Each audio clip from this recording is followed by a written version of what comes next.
pull it off. I can't see Could I pull it off? I think you should try this on later. I think it would look great on you. 100%. For those of you who are just listening, you shouldn't be. You should also watch this on YouTube. Yeah, double Do we up. want also not ant? Yeah, double. Double up. Double up. First Do both. Do it download, all.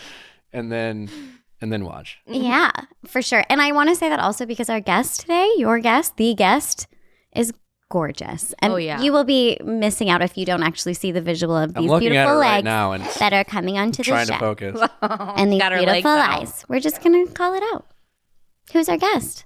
Ginger Zee, the meteorologist. Mm-hmm. Don't you dare, per her book. Do not call her a weather girl. Call her a weather girl.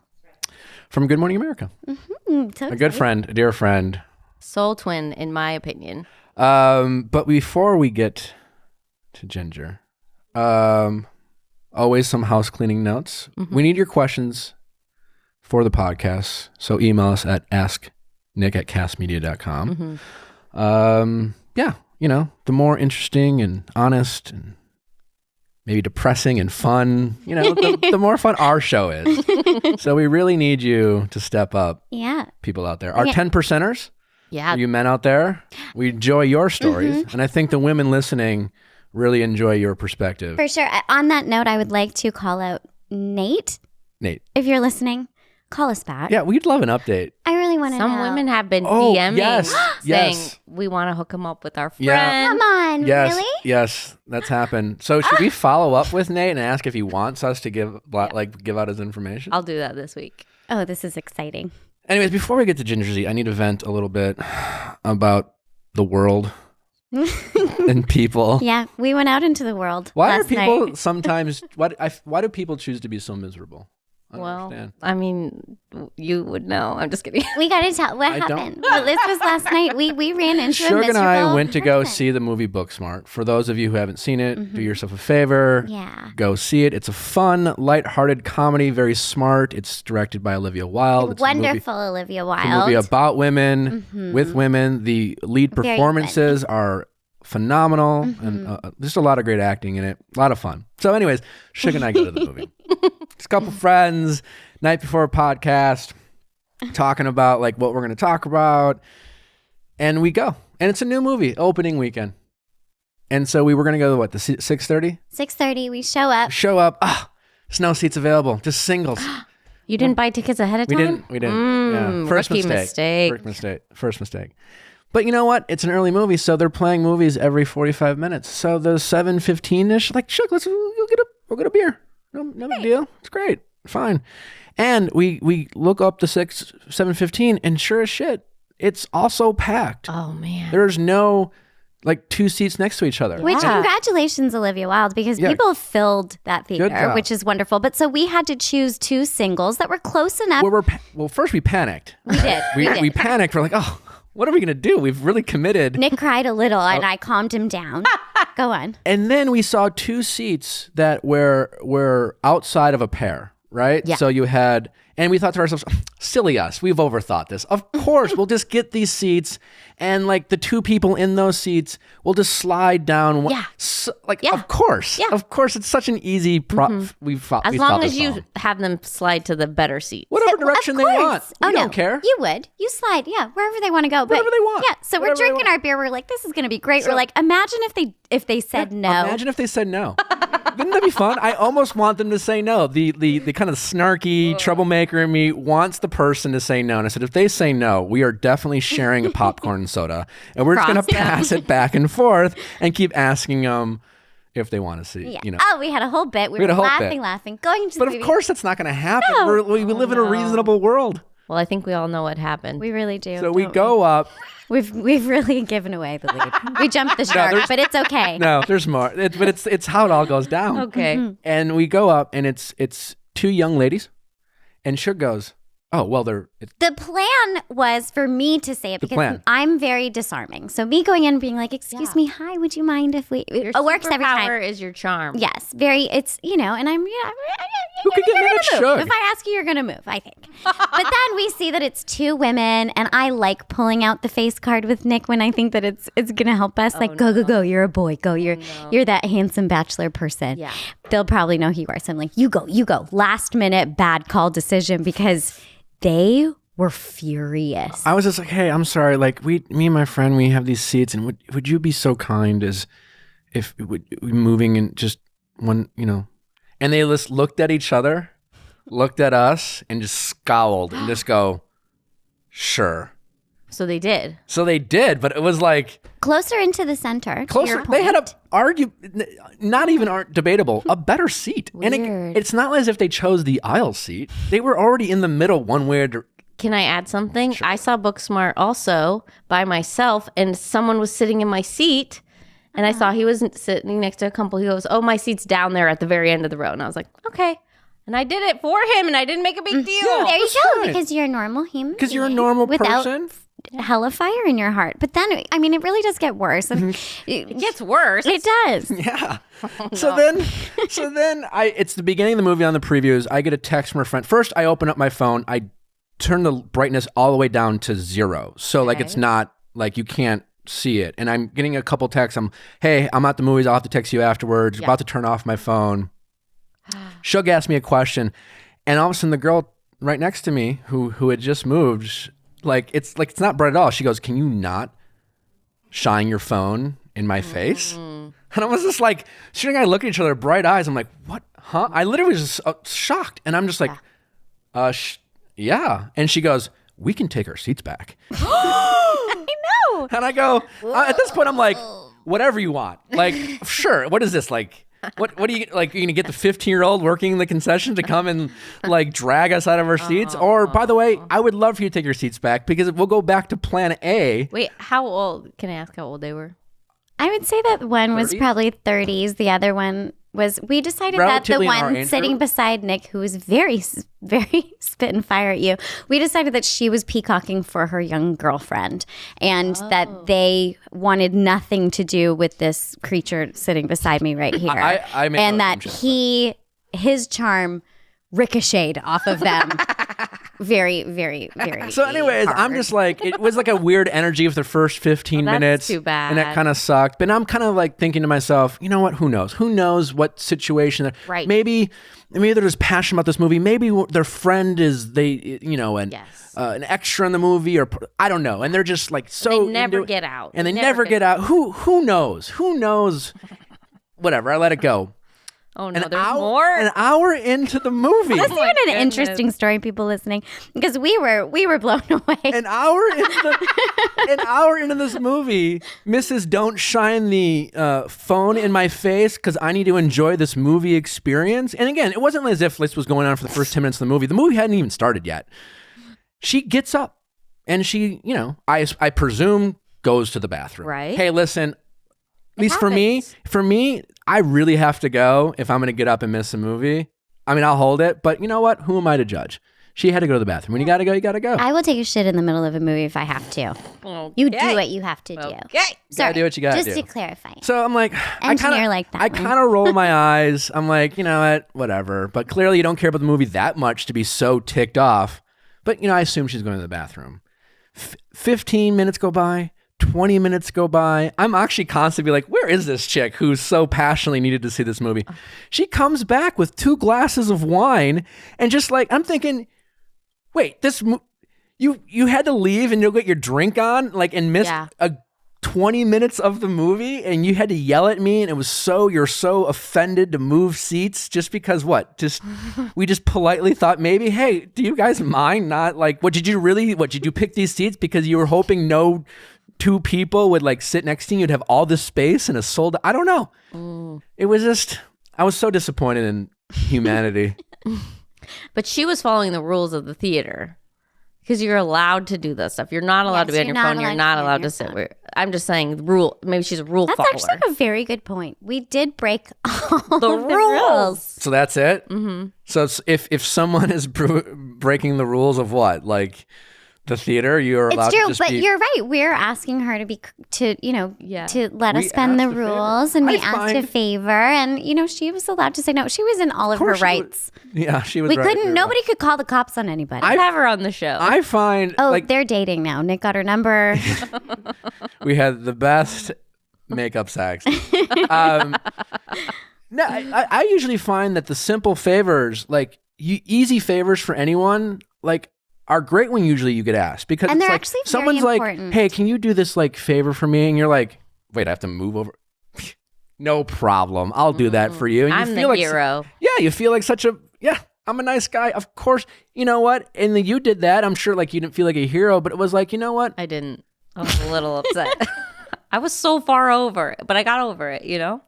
Man, it's just life's too short to sweat that stuff. But our conversation after was how important it is for those little kindnesses and to not, to try not to spit fire at each other. Yeah, let's be a I was little actually- nice to each other. Yeah. Oh, mind you, I was actually trying to. He couldn't sleep, as you can tell. Well, I had my phone Very out sad. because I forgot to mention this. I was actually trying to like record the intro because I wanted to promote it just for Olivia Wilde, just because like here's a really cool rule movie. broken. Yeah. Yeah. Well, I did it. Nick thinks he's above the law. I did it at the end of the movie, and the movie's Instagram liked it and thanked me. So whatever. No, I think that's great. I'm just saying, like, I just don't get why people do that. So next time, like, you're at the movies and someone asks you a simple favor, you can make someone's day by just being cool. Yeah. Or say, hey, I'd prefer not to move, actually. And we No. would have said, like, okay, sure. Now, had they said that, we would have had some fun with them. Who does that? Who's the Yeah, asshole I like now? the message. But let's all be a little nicer. Follow the rules. Speaking of being a little nicer, a lot of things happened on the Bachelor show. Yeah. Bachelorette show. Can't wait to talk about it. I'm so excited. Well, And we're I'm gonna take very a. I just need to get that off my chest. It was very important. And I think we got to a good point at the end. Could we? Spread love. Could we just not be fire. nicer? There Yeah. you go. It ruined the first 15 minutes. It was a weird energy. Like we're just because I'm like We're back on it again. We anyways. can't. Let it go. I was just dumbfounded. Be nicer, people. Anyways, we're gonna take a quick break and then we're gonna talk to Ginger. Time for Nick to sell you things you really need, but you don't own yet. Not yet, but you can So easily. so easily. Because honestly, everything we talk about, not only is it a great product, very convenient to get. Very convenient. Just like Noom, our first sponsor. Noom. We I like can't to sing, but I'm gonna start Yes, you can. trying to sing. Rochelle's a very good singer. No, I'm okay. You're pretty good. Anyways, Noom. Noom. So I downloaded the app. I'm actually using it. And my goal, as we talked about before, lose 15 pounds and they are going to keep me on How's track. that coming along? So I have this fear of getting on the scale in the morning. Okay, fair. I feel like that. And they like gave me an article to read about why I'm afraid to do that. Interesting. Yeah. And they're Was it like, helpful? It was so helpful. And they're like, you just need to do it and get in the habit of doing it because We don't have the time to read the article, but what's the biggest takeaway from it? basically like the more you avoid something, the easier it is to not change your habits. Very true. Yeah. So they're Very like, true. even if you're not hitting your goals, you still need to be weighing yourself every morning. And then I just log it into this app. Well, that's true. I mean, I don't weigh myself for weight, but I do weigh myself for like muscle mass and bone density. Oh, you do? It keeps you, it's a motivating thing. Shame is a real motivator. Shame. It's not necessarily healthy, Yeah. but Yeah. it'll- But their whole thing, it's cognitive behavioral science that they're using so that you actually change your habits. You don't just lose weight and then gain it back, which well, is you what know I how do. I feel about habits. They're natural. Well, you should just have them. You should have healthy habits in your life. Yeah, it makes everything easier. Yeah. And then you also just log your food in super easy on this app. You only need to spend like 10 minutes a day on it. And every food that I eat, it just like comes up and it knows how Isn't many that calories great? it is. And then honestly, diet, it's very helpful. And your diet is so, it's like the most important thing. yeah, I know. Even if you work out every day. Yeah. I mean, you could spend an hour on a treadmill and then really ruin that whole hour Yes. in one That's quick my bite life. of a donut, That's my life. which, sometimes live, but most of the time let Noom yeah. let you know what you should and shouldn't consume. And their whole thing is there's not bad food and good food. It's literally just calories. So you can have a bite of a donut, but then you can't have any more donuts. Ever. For like, you can have a bite of a donut and then you have to not eat for a week. No. Either way, they'll let you know. They'll let you know. They'll let you know. I really do love it, though. You don't have to change it all in one day. No, you don't.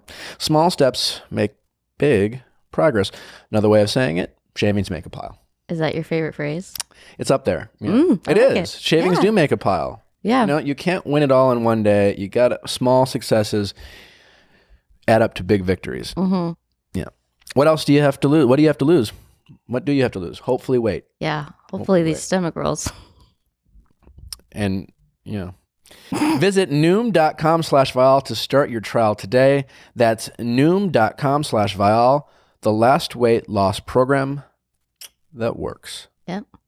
I have a handful of friends who unfortunately suffer from migraines, and it's truly sounds horrifying. Yeah.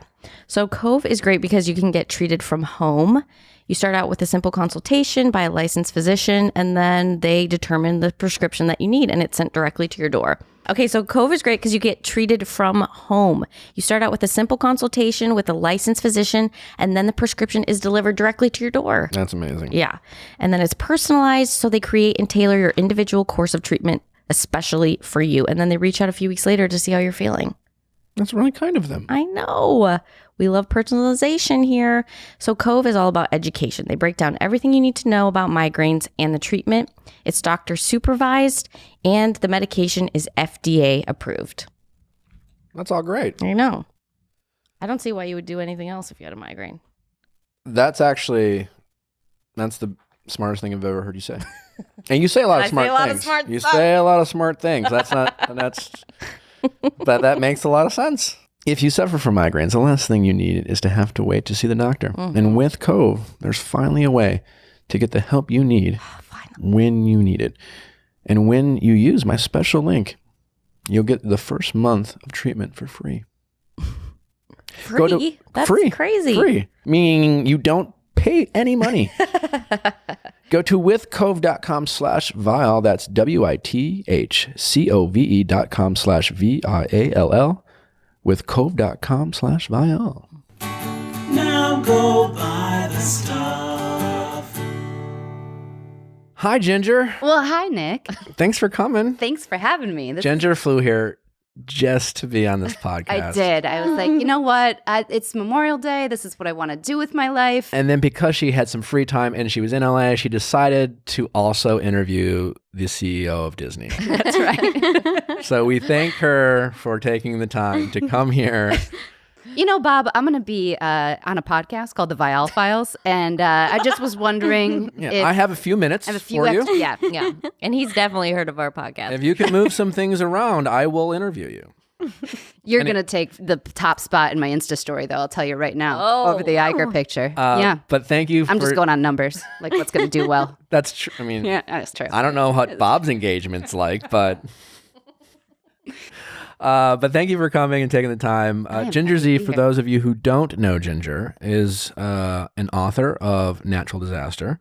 Mm-hmm. She is a wonderful dancer and second runner-up on Dancing with the Stars. Woo! Yeah, I always say, I think finale. I made it to the finale. It sounds better. Second runner-up. And, all right. And she is the meteorologist for Good Morning America, as well as you also do a lot of stuff for Good Morning America. Yes. To say you're just a meteorologist, and that would be wonderful, great in of its own self, but you do so much more. Yes. I'm like, Ginger's doing this and Ginger's doing that.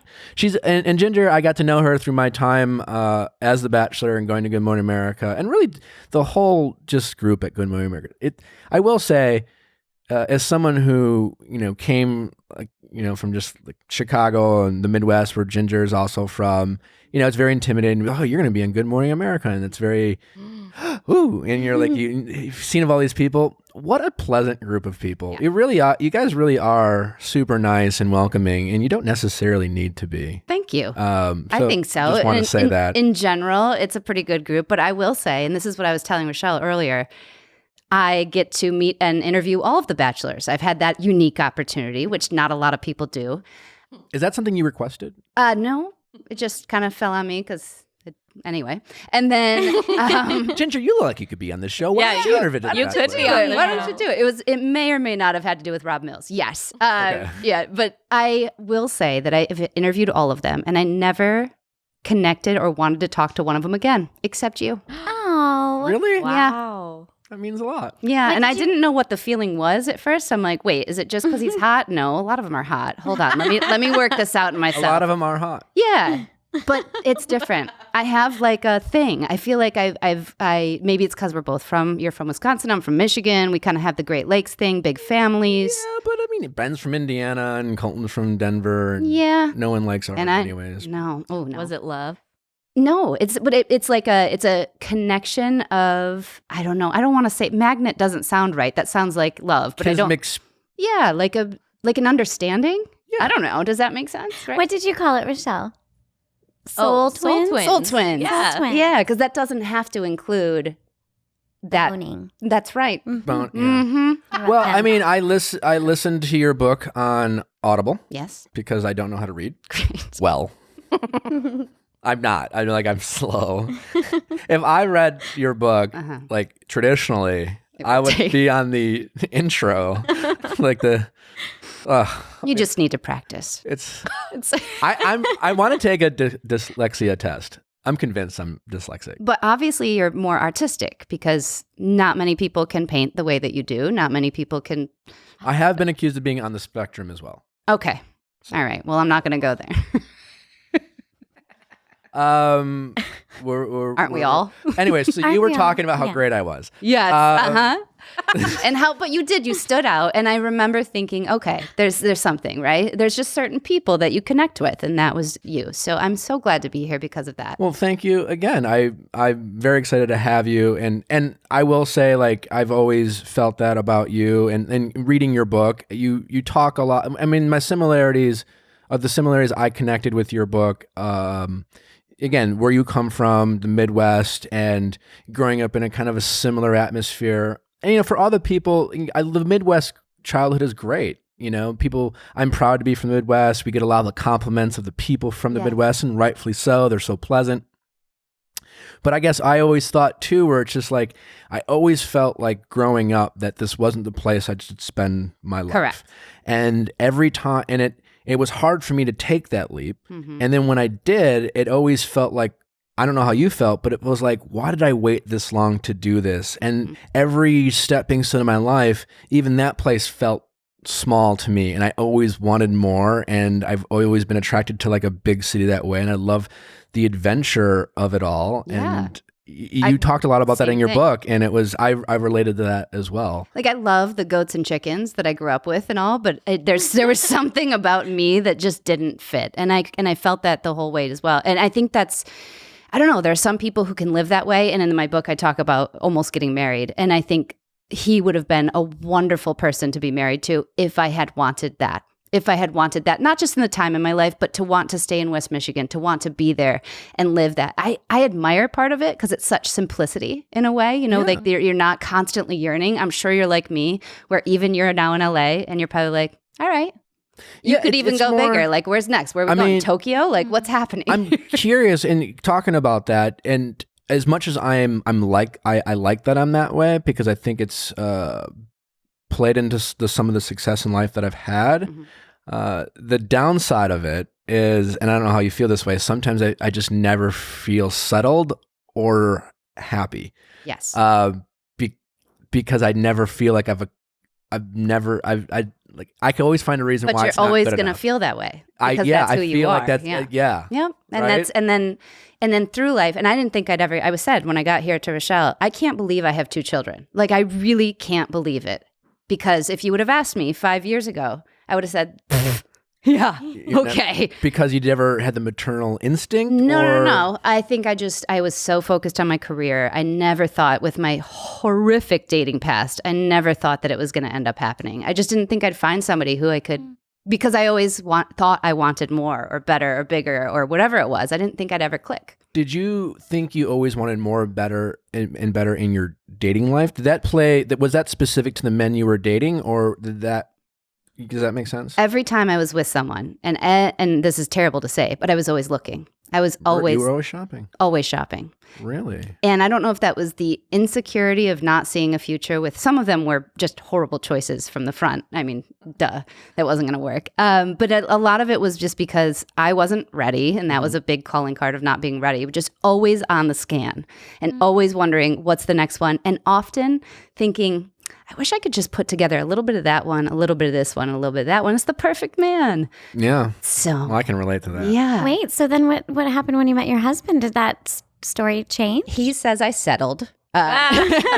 Yes. No. That's a smart play by Find him. someone Yeah. who's ready to settle. I had some, like, to the point of abusive too, like really bad relationships.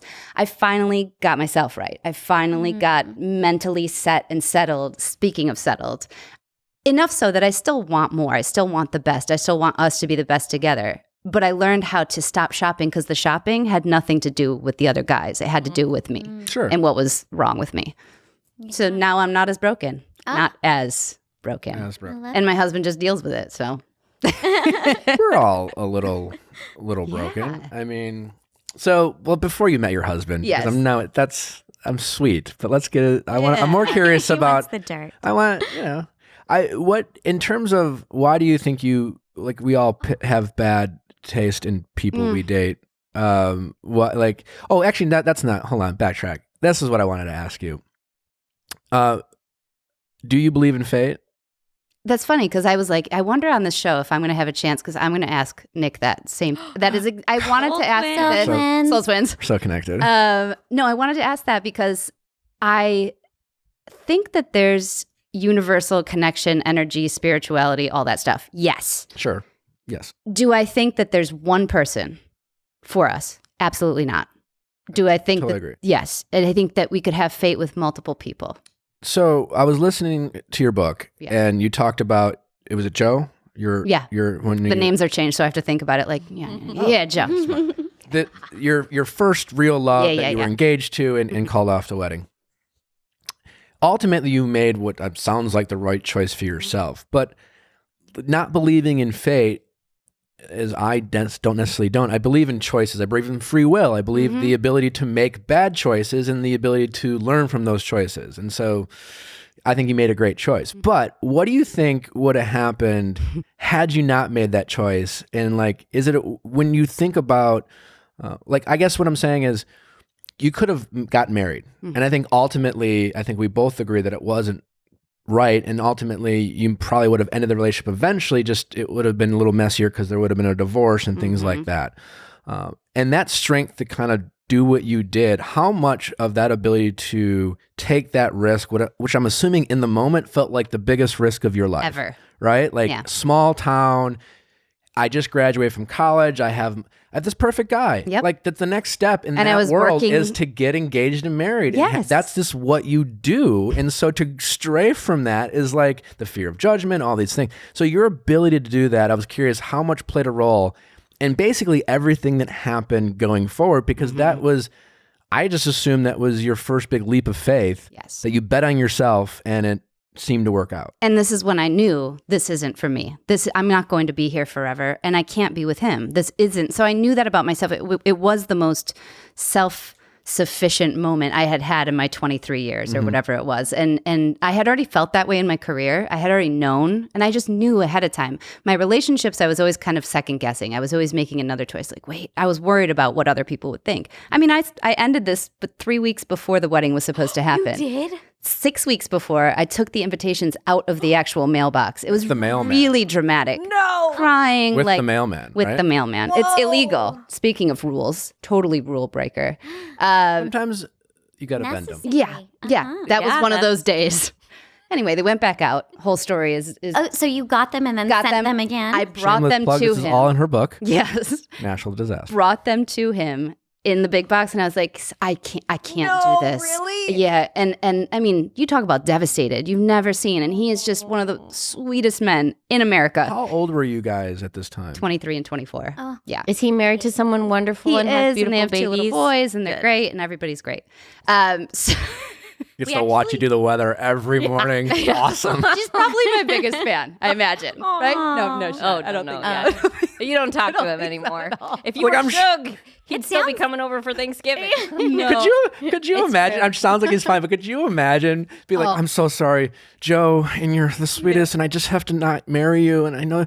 But listen, by the way, I'm gonna like follow my dreams and take some risks, and in about 5 to 7 years, I'm gonna be the meteorologist on Good Morning America. I'm gonna be a big star. I'm gonna be on Dancing with the Stars, by the way. I'm gonna be in the finalists. Looking sexy as A lot of people are gonna talk about me. I'm sorry. Yeah. Hey, we're hearing that Joe is happy with his family and he has his kids. And I know you guys don't believe in fate, but that sounds like it was destined. That part was leaving. Yes. Yeah.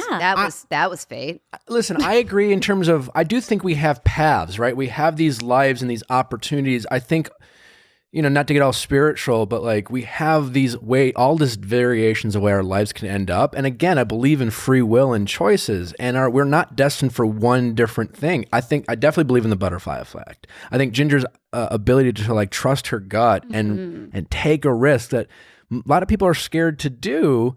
And because I think regret's a real thing. I also think it's a great motivator. Yes. And so, yeah, I don't know if she was destined to be a weather girl, but I think that was part of her path. Not weather and girl. I think she had to exactly. Meteorologist. See, I was still only don't say weather girl. I love Care of. Me too. I love those little packets of vitamins. They make it easy. The personalization of them. Hi, Rochelle. That's what they say on them. Hi, Rochelle. You take a quiz online and they send you personalized vitamins right to your door. What kind of vitamins do you use? So they make me feel really good, actually. It's ashwagandha, which is some kind of Eastern medicine. They combine Western and Eastern medicine, and it's for muscle. It helps my muscles. I don't know. Recovery. Probably reduces inflammation. Oh, probably. Probably. And then I got probiotics. Ooh, key. That's Yes. probably why you're feeling great. You're regular. Oh, that probably is. It's important for everybody. Listen, we're all humans. But basically, you just say all the issues that you're dealing with, and then they send you vitamins to help you out. Which is really important because honestly, in our society, there's so much processed food and we're just not getting the nutrients that we need. Exactly. And Care of makes it very easy for you to do that. We love easy stuff. We love easy and we Being love easy. feeling our best. We like looking our best. Yeah. But feeling our best helps us look our best. Anyways, for 30% off your first Care of order, go to takecareof.com and enter VIALL 30. That's Viall 30. Again, for 30% off your order, go to takecareof.com and enter code VIALL 30, Viall 30, for some Care of. The one thing, though, I will say is, so I trusted my gut. I went with it. It was a really strong moment personally for me. I beat myself up about that. Oh. Talking about, you've been thinking about this movie thing, a light in somebody's face for 3 days. I'm so sorry. I beat myself up about this and hurting him for so long after that I believe I then abused myself with bad people. How long? Punish yourself. 5 years. Isn't it so interesting I that chose- even when the choice, all you really did was tell the truth. You told the truth that was in your heart, and we forget to love ourselves enough to know that even if that hurt somebody else, it was the right thing to do. Where do you think that came from? Because like in your book, it sounds like you had the support of your family and friends. I did. What about Joe? No. Well, I know you didn't have the Joe support, but afterwards, was he like It was bad constantly for a couple of years. He wouldn't necessarily go away? No, it's not that he wouldn't go away. I don't mean that in a stalker way. I just mean like He wouldn't forget. Your first love is the hardest to truly end. Like there's always these stages with your first love, especially if you've had a serious relationship. You break up, but you're like it's in the same community, so you hang out, you mutual friends, and then maybe there's a few hookups. Et cetera, et cetera. And luckily, I moved to Chicago, but Chicago's only 3 hours Not away. that far, Yeah. and then boredom sets in. You get lonely. You're questioning, like, did I make the right decision? All these, it's so hard. And to I get really hurt 3 times very quickly afterward by horrible people. And then I'm Joe's like, little idiot always me. there waiting. Joe's looking great. Yeah. That first love is so hard to truly get over. Like, I mean like out of your life where you're like, it's just not an option.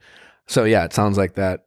Yes. And then I just punished myself for many years. And I think then realizing that that's what I was doing, I had to get to that point. So it's like you just go on this. I was fully on the trough and ridge. That's very meteorological, by the way. Ooh. Yeah.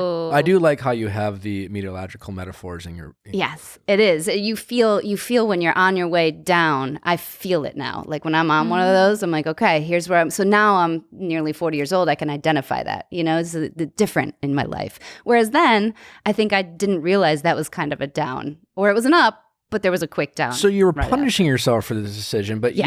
yet, did you ever think about like was it ever positive? I mean, ultimately it was, but like, it must have given you some courage to make other risk choices, or was that just in your DNA? I also thought I can change anyone.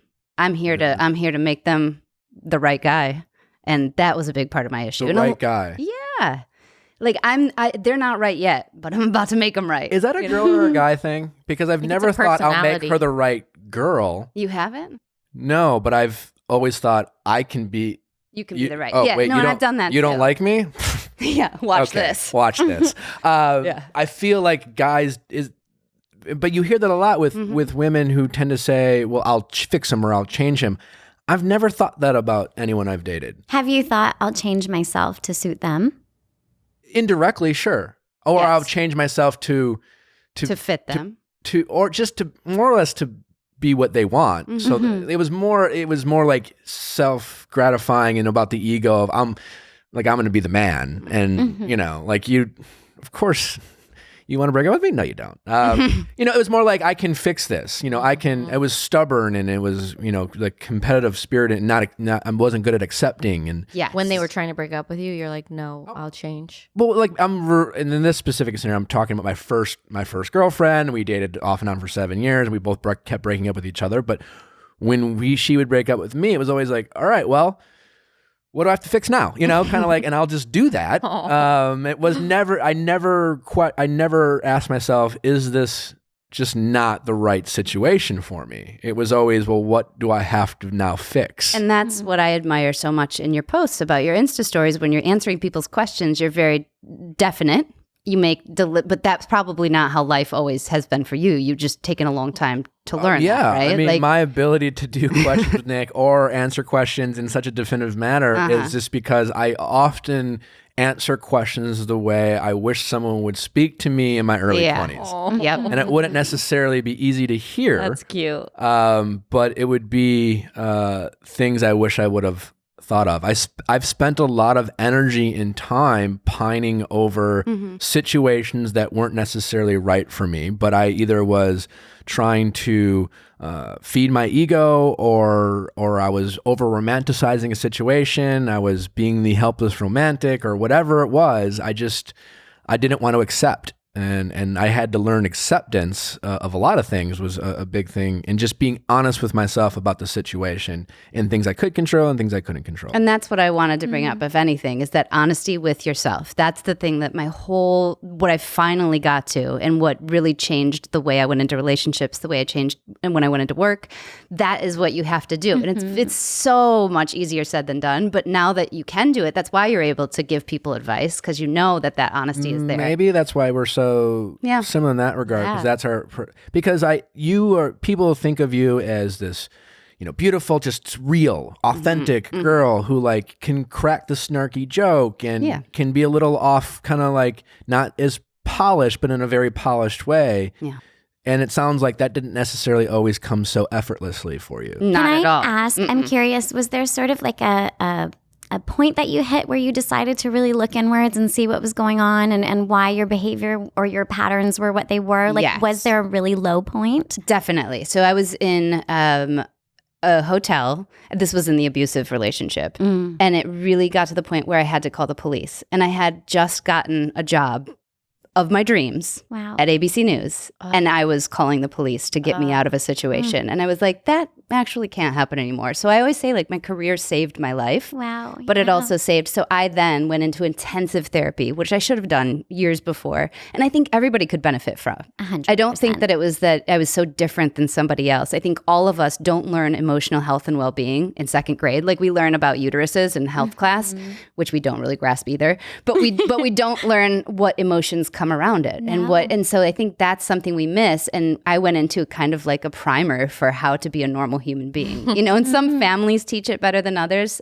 No knock to my parents, but I think that was something we didn't spend time on. And that was something every single person should learn to do.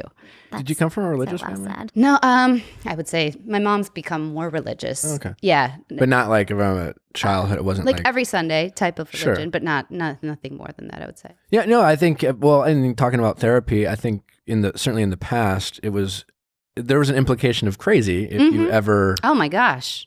suggested you had to go to therapy. It was more like, well, if you go, Yeah. it's like a, Well, that's like what you always heard of. I always heard that Pine Rest, which was our mental place where people went and got help in West Michigan, there's like people that think they're raccoons there. Like they're that, they're that That's what they schizophrenic think or that mental health. So that to yeah. me was like, well, I'm not that. Right. I don't think I'm a raccoon. I'm good. Yeah, there truly are two classes that are missing from primary school, which is one is emotions and taxes.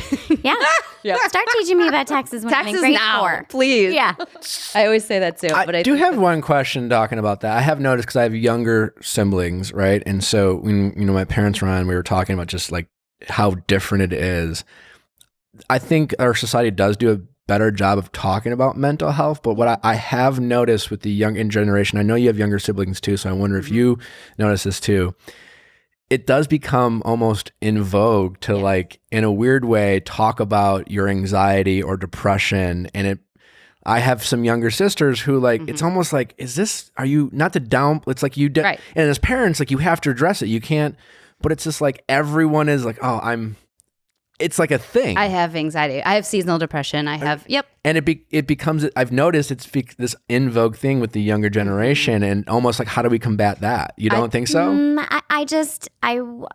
It's so important. I think that everything, when there's a new sort of revelation of an important topic, and mental health is hella important to be talking about. So I think like anything else, when it's kind of new to the scene, it swings pretty hard in one direction, and it becomes like it's maybe indulged It's probably a little bit more, Yeah. but I do believe that there is a root cause to everyone that's talking about it, and you certainly can't ignore it. But then also the problem I have is that we can talk about it all we want, but it's to take action. Because I Yes. could have said for a long time, Sure. I don't feel right and I'm drinking a bottle of wine a day. Like that's, you got something going on. Yeah. But for me to actually take that action, that's what we have to do. So with my little sister, that is something that I consistently say is, well, let's get you some help. Sure. Yes. Let's go do this. Let's Or make stay a, off your Love phone. that. Like, right. what's giving you anxiety? Well, every time I go on my phone, Yes. just don't go on your phone. because I have a 16-year-old Yeah. sister, so I go really young too. Yeah, so we've got an all in between, 35-year-old brother, and like it goes all down. It's also similar. with us,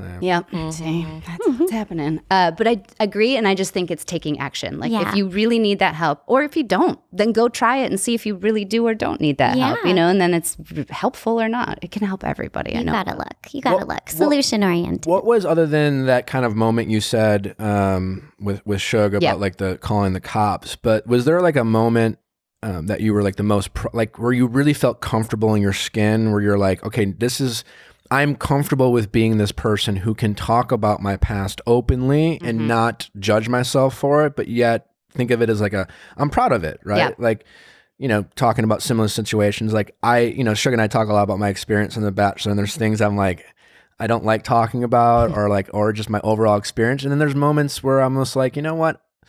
The way I did that, or the way I just owned that situation, I'm kind of proud of that. Is there situations like that where you like really defer to in kind of defining moments in your career? Absolutely. I think in my career, yes, because but that's the thing is my career, I've been really on a ride up, so like in a great way. Like I've put my whole body and soul, everything into my job. When I finally realized, and this, I think I told you this, Rochelle, on the way in, I was working for ABC. I had another terrible relationship because I couldn't just get right out. You can go to the hospital all you want, get therapy, but you're still going to be a bad habit. So you left him but found someone else? Yeah. Not abusive, but I would say like the kind that you don't know if he's married and has a different apartment type. You know what I'm saying? Oh, yeah. I love one of those, unfortunately. You were a pro. Yeah. It was as my mom said, I had some promiscuous years. That's her word. Don't talk about your promiscuous years. I'm like, which ones? Wait, those are two different things. You can be promiscuous and have average taste in men, or you just had nothing to do with you having sex. Might have been boredom. Well, boredom. See, it was too boring to be okay.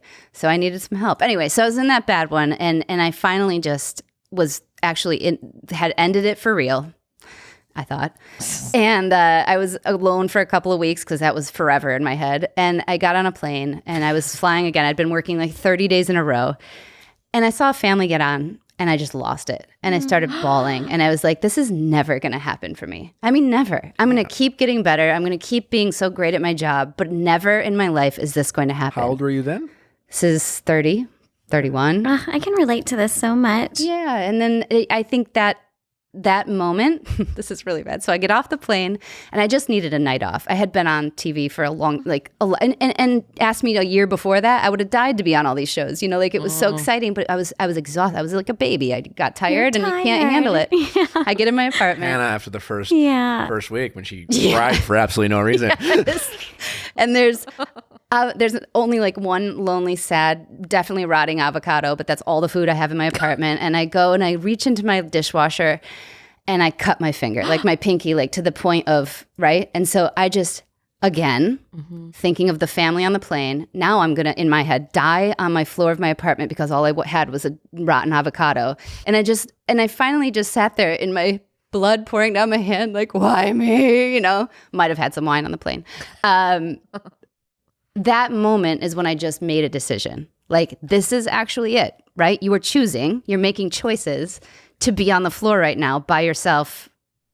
And this isn't the worst thing in the world. You cut your finger, get up, shut up, and like, let's move on. And I think that sounds so trivial, but it's such a memorable point to me because it was such a dramatic point that prior I would have called that guy and I didn't. So it was like the first choice I was actually making for me since I didn't get married, you know? That's great. Yeah. And it doesn't have to be, I love that because it's just a unique moment where it had more to do with self-awareness than anything else, than a conscious thought of like making it, as you said, an actual actionable change instead of just doing the same thing.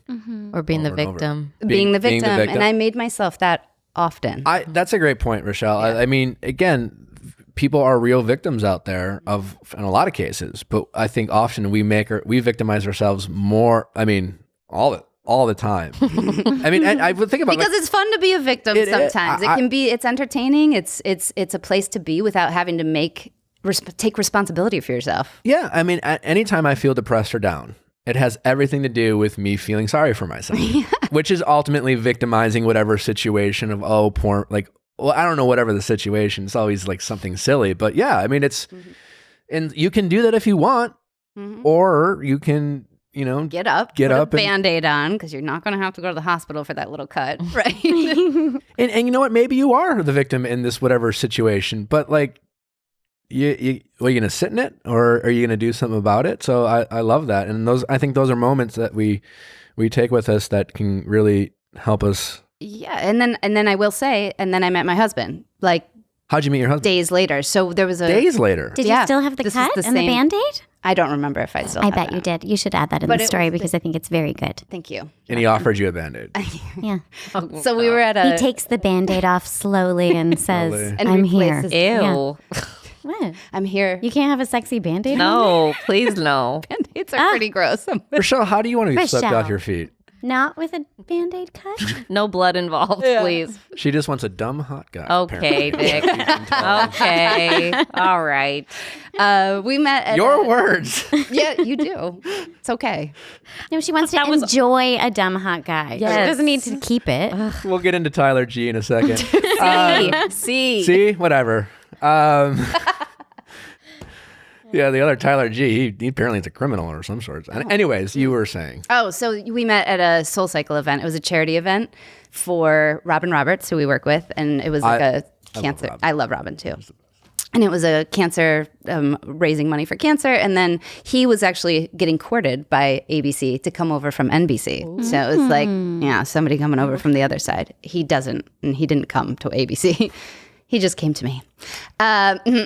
Damn, girl. For you. Yeah, I'm just kidding. Yep. So Wow, Rochelle. I'm sorry.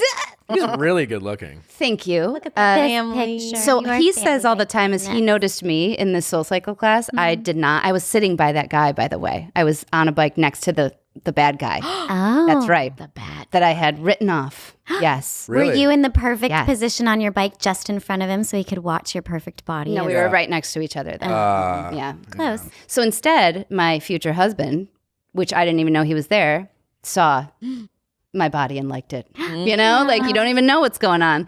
But I then afterward, we had a mutual friend that was there, and then she and I lived in the same building. He said, well, let me walk you guys across the park. And then it was basically like she wasn't there. And we talked and talked and talked, and all I kept thinking was he's gay. It's got to be gay, because that's usually how it goes for me. Like he's got something, or he's married and he's not saying it, because that's usually what happens. So even in my mind, I was sabotaging it before it even. You were basing this off of no objective evidence? No It was information. going well. It was going well. It was going well. Yes. I had Therefore. I had 25 minutes with a man that wasn't horrible, and I thought, well, this isn't it.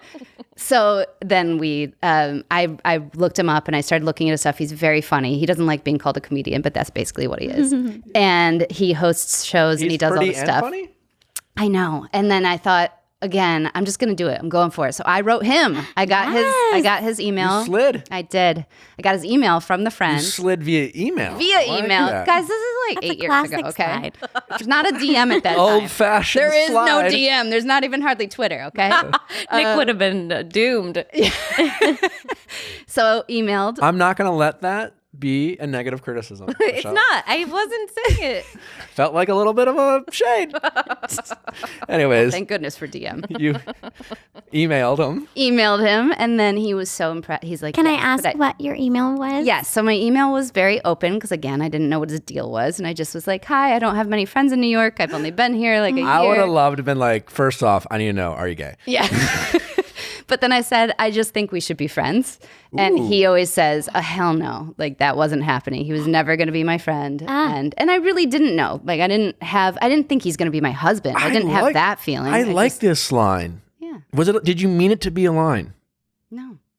But it's a great line. Well, you tell a guy we're reach going out to be friends. I think we should be friends. Yeah.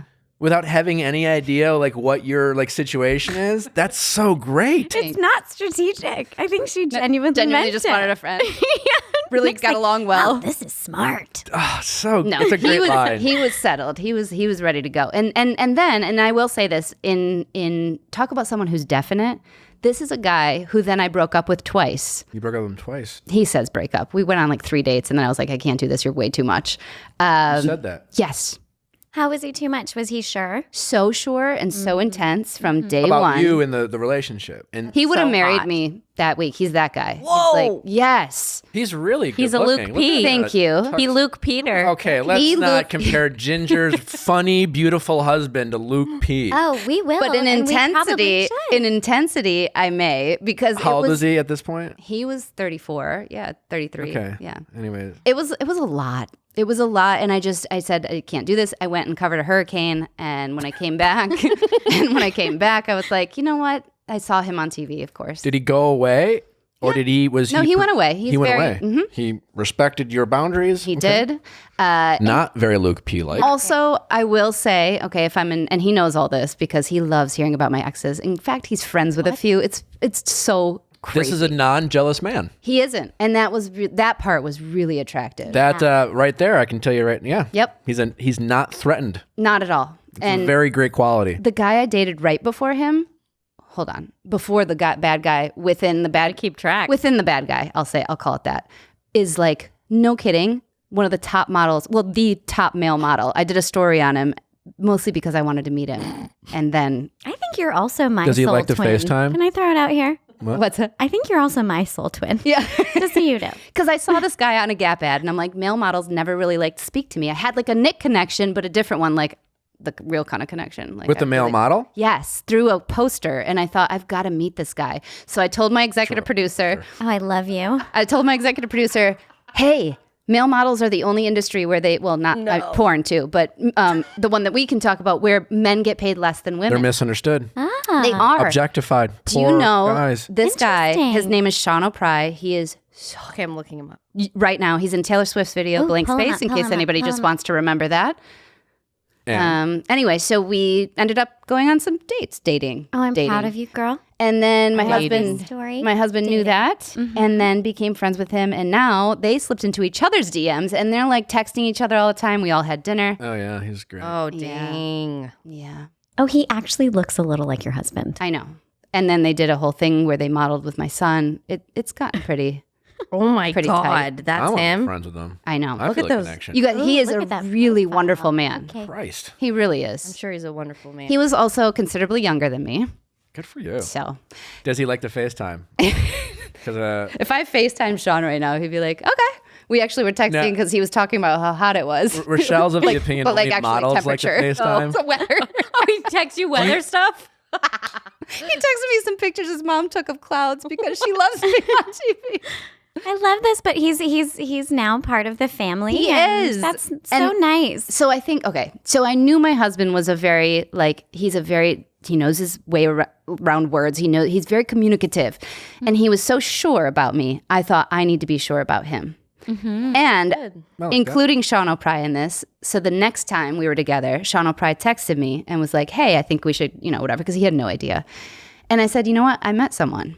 And that was like a really big moment for me to turn away Yes. something else. Something so pretty. Something so pretty. Pretty. So talented. And then to say, no, I think I'm really into this guy. And I'm going to be really honest with myself and with him because I had never been honest with a guy. I had always, what did I say? What was my line that was so good? Oh, yes. Ginger has this Go ahead. Sorry. great line in her book. She expected a lot without asking for anything. Yes. So, Yes. and that was great self-awareness in your book. I think so many of us do that in life, and especially in dating, and not to like separate men and women. I think women are more guilty of it than men, where they don't communicate their feelings to the men and don't give out, we get these callers every week. They're not stating their expectations in dating, but yet internally, he should do this, he should do X, Y, and Z. I'm deserving of this thing, and you all are, but you never fucking Say it.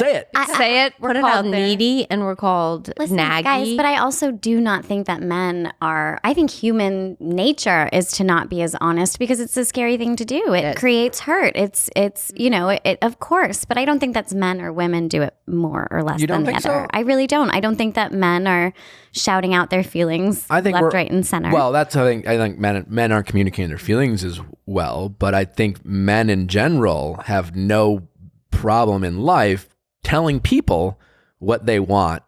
I think even business? systemically, I think yes. I think but they have a problem saying like, "Hey, I want to be fucking other people," or "I want Right. to like I'm not I'm looking defending at it. I other think women," sometimes- or there's just some truths that aren't being said. for the same reason like Rochelle said, like, I think systemically we, aren't like how people were raised historically, like young men are given more the right. I mean, what like some baby clothes I saw that, were like young boys' clothes was like future astronaut, future mechanic, future world saver of the world. And it was like Princess.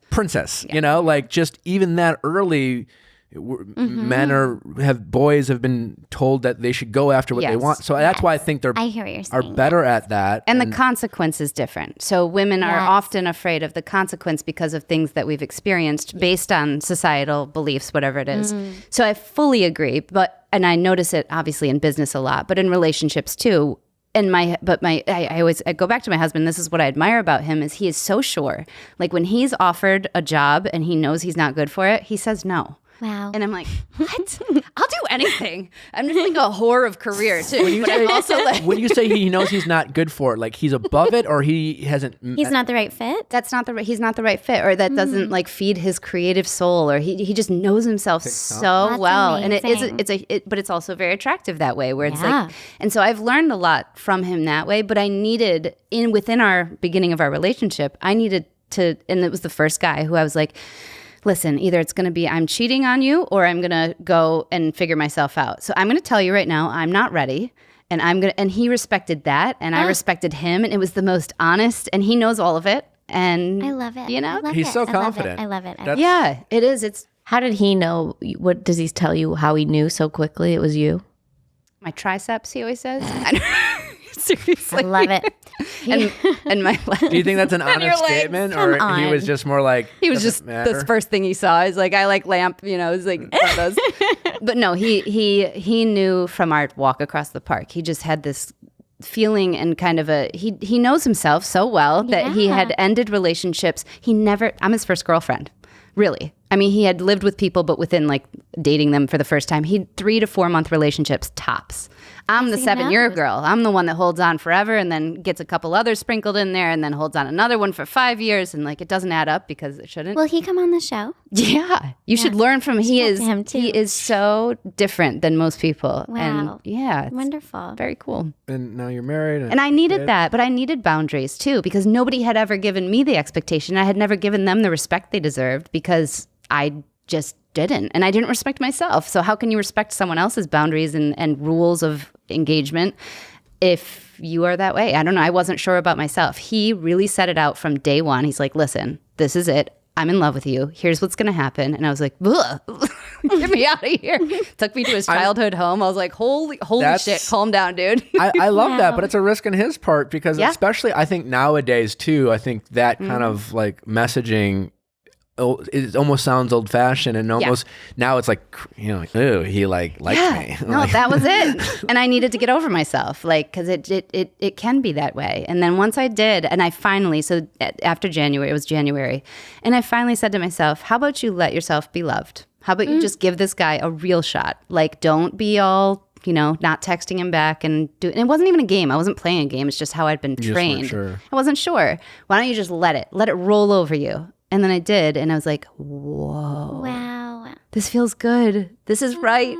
Oh my God. And then you made baby. And then we made How long did you date before you got engaged? From that point or from the original point? It was a year. Okay. Yeah. But it's like I can't. It was like a year. I waited too long. All right. Yeah. Oh, he would have truly done it in the first couple of weeks. That's awesome. I mean, it sounds truly like a great story. is, but I Probably in a book called Natural Disaster. It's in there. Before we do talk about The Bachelor, Ginger, what do you think of Natural Habits essential oils? Since I sent them to Ginger. Yes, and I do love them. And I will say that we are so impressed. And I say we because my husband, again, I will say he's on the edge of gay. He's right on. You really speaking have of the the perfect spectrum. husband. I think I'm right there. Yeah. Right before I actually like penis. Yes. But I like to dance and I'm great at ironing and cooking. All like, that stuff. That's the husband. You got to look for the cuspers. For I just sure. have no He's I on have it. no He's on it. sexual- Great. Yeah. I have zero interest in, But like all the other stuff. Yeah. on our Fit right in. honeymoon, I really knew because he was like, wow. We walked into the building. He's like, there's got to be a spa. I smell a spa. I'm like, oh my God. Okay. But he loves it. And he was so impressed with how widely dispersed it was because we've had a lot of diffusers in our day. And Wow. What do you mean? It does fill a room. That's 600 great. square feet. Our good bedroom review. smells like release. And I'm so happy. Damn, I've heard a lot of boys say that. Yeah. Sorry. I also want like, well, I mean, I love that women are enjoying natural habits, but listen, essential oils are for men too. It's how I They got are. started, and your husband is using them. I have them all on my counter, and now he does it. He asks, like, which one is the one I like? Oh, it's that one. And he For all of the 10%ers out there, if you bring a lady home and you have a natural habits diffuser going with any of her 4 blends, she will first be impressed by just your consciousness to health and well-being, your dedication to investing into yourself, and just aesthetically how nice it is. Yeah. You'll be really impressed. She will. Also, I have to say, I do love the packaging. It's beautiful. Really it is. really is. Sleek design. Attractive. It's the most common compliment. Yeah. Thank you. It means a lot because But it works, I guess, is the other good part, huh? me and the oils itself are high quality. Is Well, that how anyways, you sell yourself? You're like, it looks really good, but it also works. Listen, the inside's great, but the packaging, it's not just pretty packaging. All new customers get 20% off, free shipping domestically. Check us out at nhoils.com. What's the code for today? There's no code. All new customers get 20% off. That's my favorite part. The code? Sorry. Yeah. Code is everybody gets 20% off. Wow. Sounded better the second time. I continue to hate Luke P. Yeah. But Hannah B really pulled it out. Hannah didn't she? Hannah is 3. Are we in episode 3? 3 for 3. She's doing do you it. like You think Hannah B? I do, and I didn't have such an aversion like a lot of people did at the beginning. So I wasn't coming from 0 to go 180. So I do. I like her. I think she's adorable. She seems sane and put together, and and she is young, but even for being young, I think she's got it going. She is weirdly poised. Yes, and I say weirdly like she's a little she's weirdo. not in a pageant though. She's a little weirdo. I like that. I mean, that's a compliment. Absolutely. If she's listening to this, she's a fun little weirdo who also has a lot of poise, and she has these layers of being like, no, I'm gonna she has these layers. Boundaries. She's not one. She's not one note. She took that emotional health class, didn't she? Speaking of one note, Tyler, whatever. Why do you hate Tyler? I don't hate him. I actually really quite liked him the first 2 episodes. I said last week that he was my maybe next Which is Bachelor. Such a strange choice.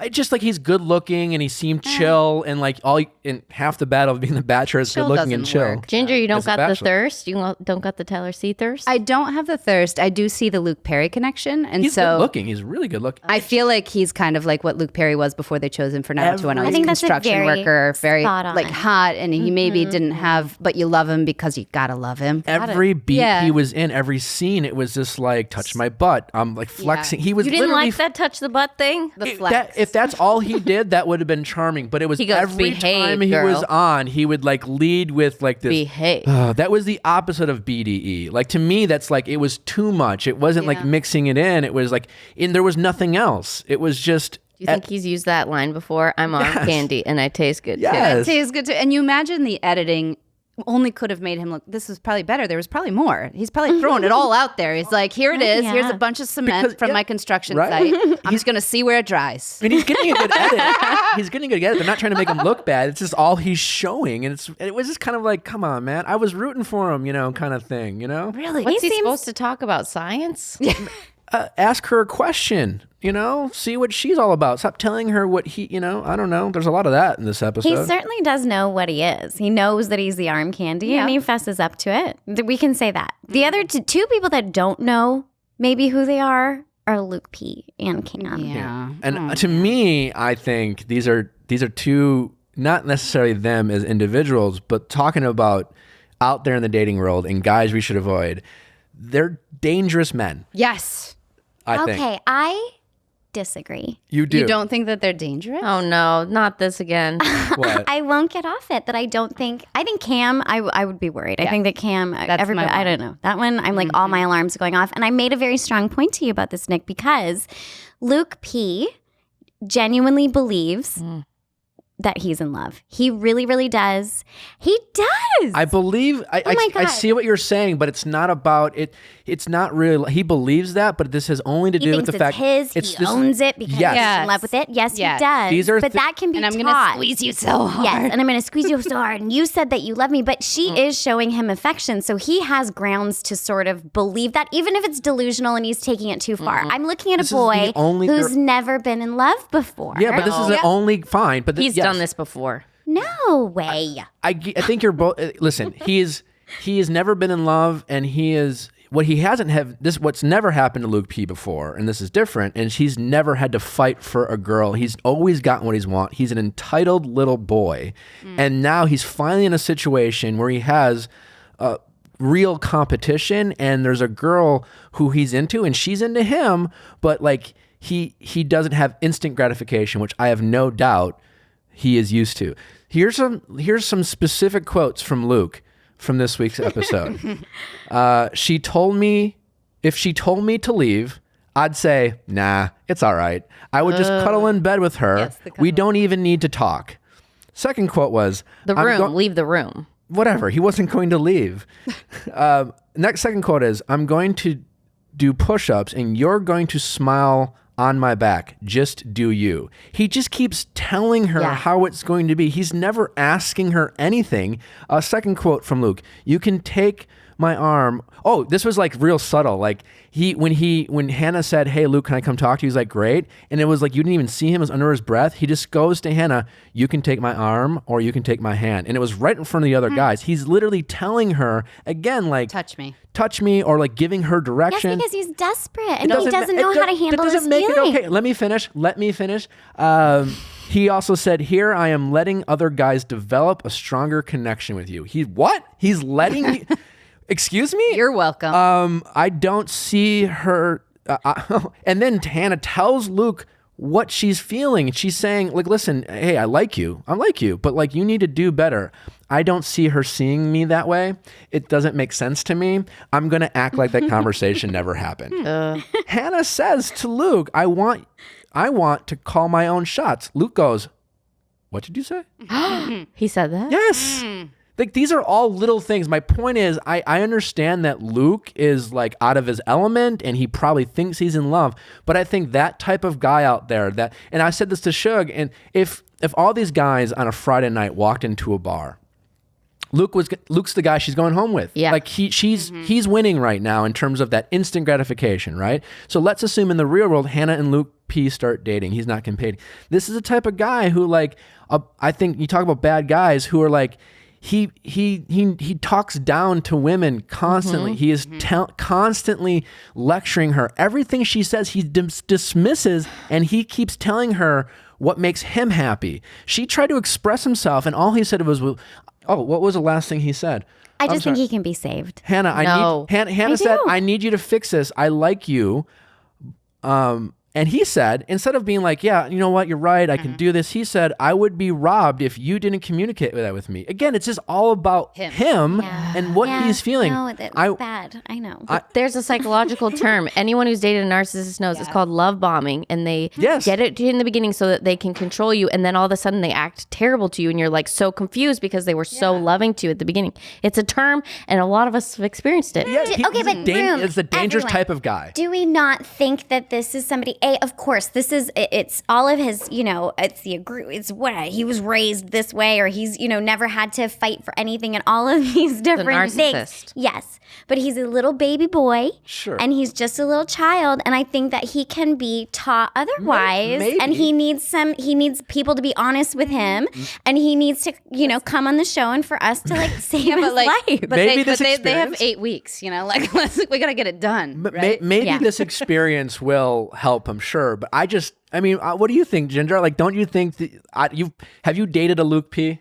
No, because I would never make it past that first. I wouldn't go home with him from Neither the bar. would I. Because I wouldn't be able to be talked to that way or told what I want or what I don't. I like that to a certain degree. I like more of the mystery, which got me in trouble more than that. Like, I wouldn't want someone that in my face and that confident. I guess I don't like that type of confidence. He gives me icky feelings, he's just, and I don't think he can be saved, not in the time that they need to save. So I think I think Shug's saying in life. Oh yeah, he has a shot. And it came up because we were comparing. I was like, because Nick gets in the car every time after the show, and he is raving about Lukey P. Look at me. Yeah. You're so mad about Lukey P. But I'm like, why aren't you getting in the car and yelling about Cam? Yes. Who has been given no signs that there's anything there. And he's just like built up this crazy man story in his head and is going to, I don't know what that man is going to do. For the first time ever, Rashawn and I agree on both points here.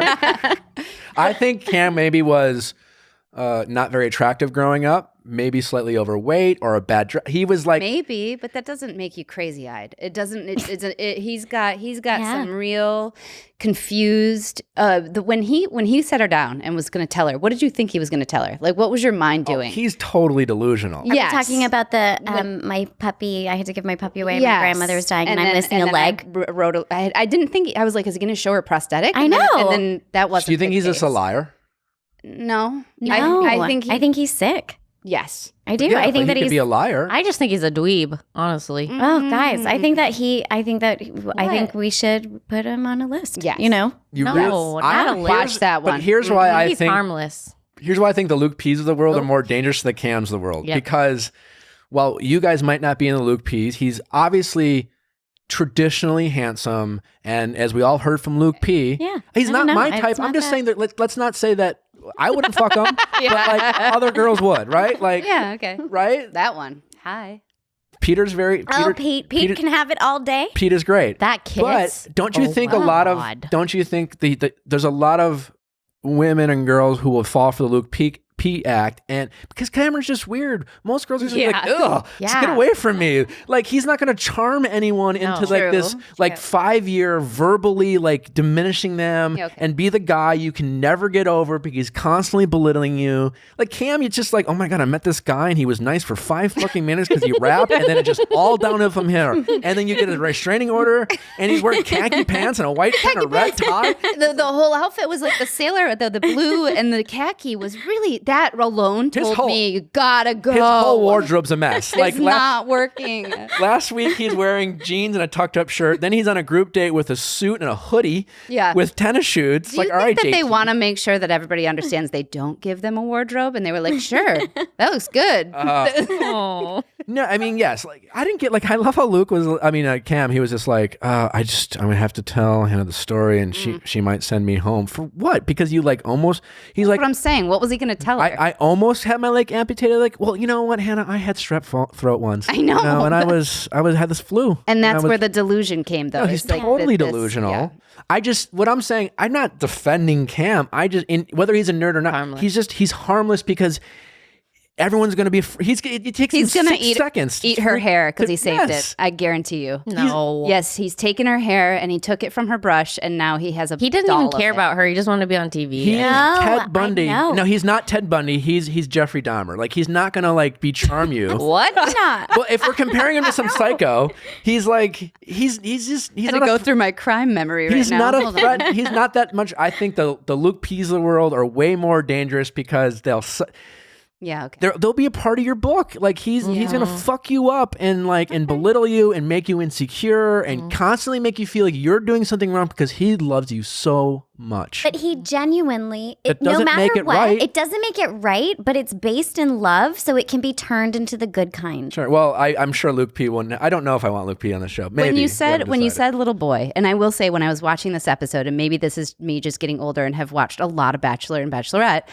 and now I have 2 little boys. I was thinking just that thing. What would my child be like? And what are their parents thinking? And you know what I'm saying? Because you really get to see this person magnified and you get to see them and I felt bad because I was thinking about Cam's parents, and I was thinking this is that little glimpse of him that is going to be carried forever. And I'm like, what if Miles did that? You know, my 1-year-old, like he's going to be on The Bachelor. I don't know, right? But I'm thinking that way because I do give so much warmth and credit, and like kind of like you were saying, be kind. I had like one of those moments where I'm like, yeah, he's really scary and definitely going to need a restraining order, but I feel bad for him. Well, that's the thing with Luke is I don't know. I mean, I'm sorry, Cam. I think he just kind of comes off as creepy and a little too intense, and he might just be awkward and not right for this show. In all reality, he's not probably a serial killer. He just takes himself way too seriously, and but good for the show in that sense. It's great casting. So great. I can't believe he burned out. It sucks. He got so weird that after 3 weeks, it was too weird to keep him on. Yeah. How long did Jordan stay? Jordan's a totally different type of weird. I will say this about poor Cam. You just pulled up the picture. I'll say this not about a bad Cam. Teachable moment for the 10%ers out there, or maybe everyone. There was this line that Cam said. He's sitting down with Hannah, and before he starts talking, well, that's the thing is if you're on a date, ask questions because it's harder to screw up when you're curious about someone. Stop telling on a first or second date, or even if you're gonna he told Hannah, yeah, I'm really deep. And I'm really bold. And he started giving examples for the guys out there. When you're on a date, do not offer this information up. There's great with but it sounds like you're projecting and peacocking. And let a girl saying, hey, do you think you're emotional? And then think about it and maybe give it an example. Don't be like, I'm really deep. It just sounds like you're saying what you think she wants you to hear. Just sounds like an insincere line. Like an infomercial. It's an infomercial. Yeah. Hi, I'm deep. I'm bold. By the way, I quit my job. And Hannah's thinking, why am I Wait, but that was my thing, because the quitting the job thing, didn't everybody quit their job? Or don't most people quit their jobs? I took a leave of absence. A leave of absence, but whatever. I mean, and also don't guilt me because you quit your job. That's what I'm saying. I didn't like that. Didn't you all? Being bold, another thing in the real world, being bold is not if you're on a date, don't tell a girl how much you spent or what you did or the extents to which you tried to make the day special for her. Just either let her not find out, either she gets it or she don't, but do not remind her and list your things, the things you think you did, or do not try to let her figure that out. Be like mysterious. Like, don't offer that up that information. Let them find out. I mean, I think a lot of guys make that mistake when they're like, and maybe if nothing else, it's a nervous energy. You don't know what to say. And if you don't know what to say, just ask them a question. And when they answer that question, say, that's really interesting. I am bold. Would you? Hello, I'm bold and funny. Ask Funny you should And ask. also, just for yourself personally, stop. You're going to have to live up to those things. And then you have all this pressure on yourself. You drive yourself crazy. Yeah. Was I funny on that date? I don't think so. But I am funny. But I am. Hey, I got a question for Viall. Does it matter to you, and I saw this today, that, I don't care, but Pete has been an actor on Days of Our Lives. Does it matter? He has? No, I'm just curious. I'm just questioning if that matters to you. Not at all. Why would that matter? Because the criticism is he's acting. Not there for the right place. Yeah. He is because he's an actor? No. I'm In just fact, curious. it might make him a better candidate because he's probably not like a really great actor. I really like Peter. I think That when Pete the he pilot. lifted her up, pushed her against a wall. Doesn't The wall everybody push is great. want that? It's always great. How did that happen already? That seemed really big. I didn't know he had it in him. You wrap your legs around somebody, you're there. It happens a lot on The Yeah, Bachelor. I was gonna say, No, let's but not give him too much like, credit. but like it's early, I guess. It's Yeah, an early leg it's- wrap. My two favorites, so after episode 3, are Peter and Jeb. Yes. They seem like the most well-rounded in terms of like pretty good looking, nice guys. They're going to go for. I also really like the guy who had the one-on-one. The notes around her apartment, really cute. Yeah. It was nice. What's cute? He was He's a young. surprise. Child. How old He's is 24. Child. Oh, that's who I was Jesus. thinking of. How being old my is little Lukey boy. P? How old is Luke? Luke's same age as Lukey P. Well, How old is Tyler C? it doesn't matter. Doesn't matter. What about John Paul? Yeah, what's he? How old is he? Oh, John Paul Jones is actually hot. I didn't get it the first episode. And I'm like, damn. I don't know. I love He's John kind Paul. of like quirky too. I Yes, see the quirky. he's fun. It was Yeah. the way his He's a jeans cool were hang. rolled. He's a cool hang. He Great is. body. No, I'm not into the John Paul. Oh, by the Jones. way, What about Big Mike? Everybody's ignoring Big Mike. I was about to bring it up. I like Big Mike. Here's the thing about Big Mike. I like him, but I miss by Hannah. And here's why I think Hannah might not really like Big Mike. Yeah. And even though I think I'll go far. Don't say What? nothing. He told the story and it was all sweet and he had the soundtracks going. Everyone's like, oh, he's just like, I got my girlfriend pregnant and I wanted to be a father. And then like I was ready to be a father. But he said, and he tried to own the situation by saying, I wasn't there for her in this moment. I might want to know how. What do you mean? I know. What do you mean you weren't there for her? Like we just missed that. And I just wanted to know, like, and maybe I'm sure there's a great explanation. It sounds like he was willing to tell that story, and maybe he did, and we didn't show it. But I wanted to know. Agreed. What do you mean you weren't there? Because it just is like. I mean, maybe all he was Hannah was like, traveling. "Oh, great, that sounded sweet," and but that. What do you mean? What does he do for a job? Maybe he's traveling abroad. I'm going to make it. See, this I is don't me know. being the romantic. Like, this is me giving way too much credit, probably. He probably just didn't show up. He's a portfolio manager. Nope, wasn't traveling around the world. But if you were, But, I mean, you were dating a guy and Yeah. he said, "Hey, I got to tell you the story. I was dating a girl and we were serious and she got pregnant and we lost a child and I just feel real bad because I just wasn't there for her." And Well, if the story ended there, I would be suspicious. Like, where? Why weren't you there for? What were you? Where were you? What were you doing? Was it that you really weren't, or you weren't there that day? You know, because Right. there's quite a difference. Or did you try to be there? I feel and you like it weren't was there enough. No, I feel like it was bigger than that day. yeah, feel I like don't it know. was And like- again, who knows? He might have said that and maybe they didn't air it. I feel like they would have. I don't know. But also, would I in that date be like, "Oh, really? Well, where were you?" You know, I don't think I would. Also, you don't think Yeah. you not don't- on that date. No, you wouldn't? It's a lot of info real quick. I would have done a nice quick, like, how weren't you there for her? Really? Done. You think you could? Oh, have? absolutely. Well, what do you mean? Yeah. That's it. That's all you have. How to weren't ask. you there for her? I'm sure you were there for her. He was sleeping You know, I would around. like Yeah. kind of like Yeah. goad it a little bit, like, oh, honey, I'm sure that you were there for her. Right. And then What he do you says, mean? "No, How weren't you there for her? I wasn't. I was with her mother. Right. And then I'd be like, you're off the list. Yeah, did he cheat on her and Right. she was stressed out and then all of a sudden there was a Right. I don't know. He didn't. I not don't think that put he it out. did. You I like think him. I like Big Mike. I like him a lot. Yeah. I think he's great. I think It's he's all going to right. go far. But I don't know. I feel like I think that would have stressed her out because what's so normal on The Bachelor or Bachelorette is if the lead likes anyone and they glorify that person and that like any front runner in your mind, you start thinking, could I get engaged to this person? Literally, because that's what the show is. And so when all of a sudden you're like, the person you like, it starts giving you red flags. It's like panic, and you want to be like, well, what do you mean? Like, because so you dive in a little deeper. You dive in deeper anyway, because you don't have a lot of time. And Hannah just was like, oh, you're sweet. Be so bad at this. Because I could jump so fast into pretty much every relationship. Like in my date, I would be right there too fast. And not like my husband like clearly actually knew what he wanted. This has got to be so hard for somebody like that, because I feel like I would do the same. I would romanticize it so hard and then fall really fast too, in both ways, fall off and on. Yeah, it's a very hard position to be in. I think Hannah's killing it so far. I mean, she's doing a great job. I'm living for Grant's reactions. Grant, which one? Did you notice? Oh, they cut to him, Yeah, and I like every him. time they cut to him, he's making the funniest faces. So funny. I feel like I've never seen that guy She's before. got a bunch of handsome guys. I told this to Shug. I think I watched this episode and I was just like, man, these are all really great looking guys. How did I ever go this far on this show? Oh, stop. I told him. You I mean said when I you weren't get the it. It must have Bachelor? been really hard. They're really good looking yeah. guys. And you're basic You're like, looking. Hannah, let me Before feel you, worthy. before you grew the facial hair is what you're asking. Yeah. Yeah. Yeah. I had to like mask my face. Anyways, yeah. No, I will tell you, when they came out with that first episode and it was all workout and it was all, I mean, and not that you don't know this, but everyone was like, who is that? Like really the transformation of what your character character. Yeah. You became was stunning. Thanks. It really was. But as a viewer, And I'm glad that happened. In reality, What was though, he like before? you didn't see it because you didn't watch it. No. But I was portrayed as like this nerdy strategic. Software sale. It was a soft cam edit. It was like they kind of wanted me to be cam. Yeah. But there's always like, well, wait, they were literally like, wait, he's normal. But why do I? But and it was like, I always still liked you. I did not like you. And Andy liked me. I went again. Cam fizzled out on week 3. He got the first rose, and he's not in the show anymore.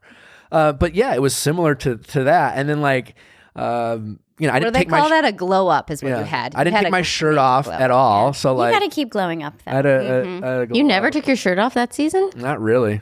What were they thinking? Well, when they were casting me, I was like very cynical, and I was a late cast, and I'll never forget one of the producers, because I was like, oh, fine, I'll do your fucking show. And then like, I'm not going to let them manipulate me. It was kind of my thought. And then like right after they asked me to be on the show, and I was like, so what are you up to? Like just, trying to build rapport. And I'm like, well, I just finished working on the gym. They're like, well, send us a selfie of like, you shirtless. And I'm like, no. Oh. And then so like the stripper date I wasn't on or whatever. And I remember like after like week 4, I was working out with the other guys, and one of the producers was like, one of the male producers, they're funny, and they're just like, dude. So they didn't let us see it. They really held it back. So that was a good, good reveal.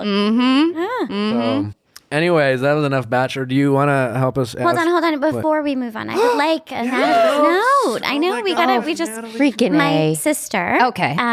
Because I was not a Bachelor fanette, or what are they called? Batch Nation? Whatever. Nation. The fans. The Nation of the Batch. Okay. So so my sister is, and so we have Natalie's notes. So just, here's some of her great notes.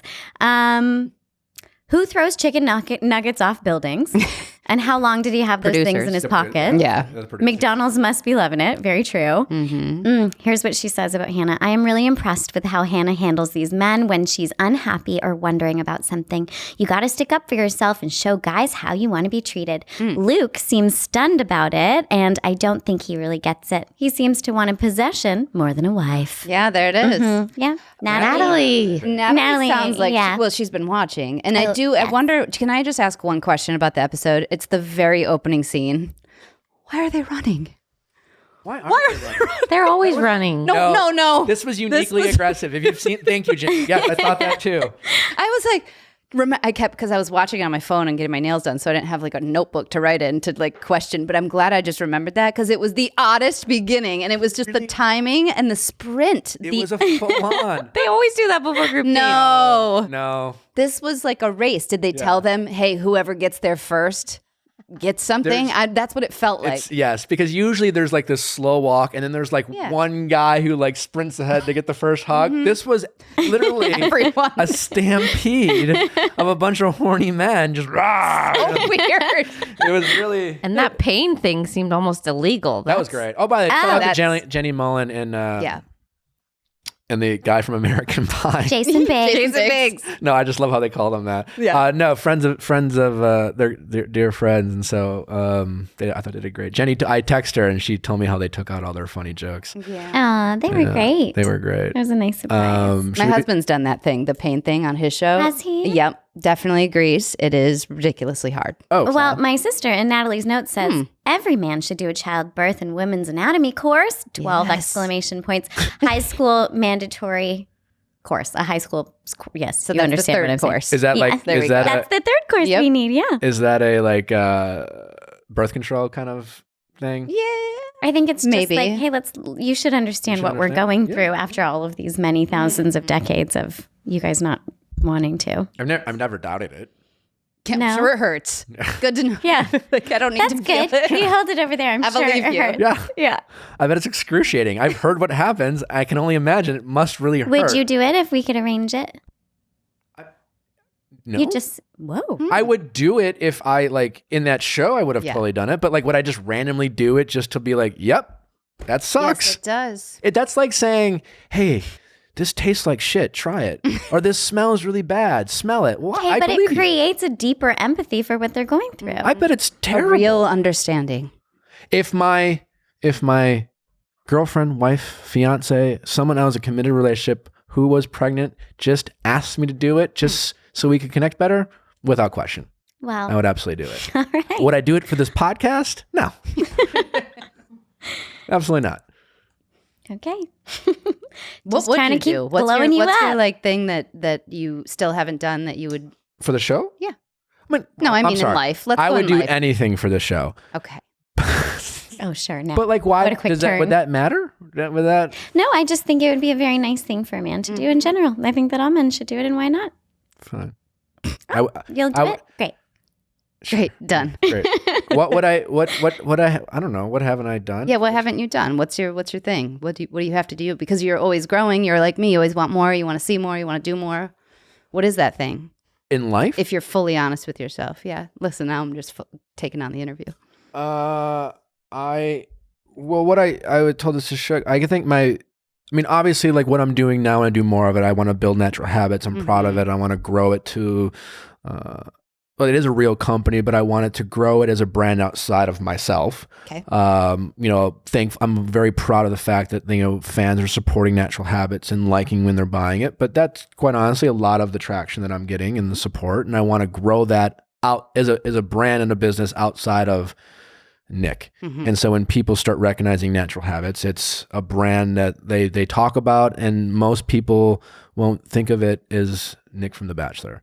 And I also, as an actor, want to book a role where people watch it. And my next goal as an actor is to steal a scene, not necessarily book. I mean, sure, I want to be a regular on a TV show or whatever, but I want to steal a scene. I want to do it, and people go, the best part of that scene was Nick, and that's my goal. And because I don't think most people believe I can do it, and so that's why I want. I mean, that's not only one, but I also that's why I want it. That's my next big goal, and then after that, I want to do more. Great.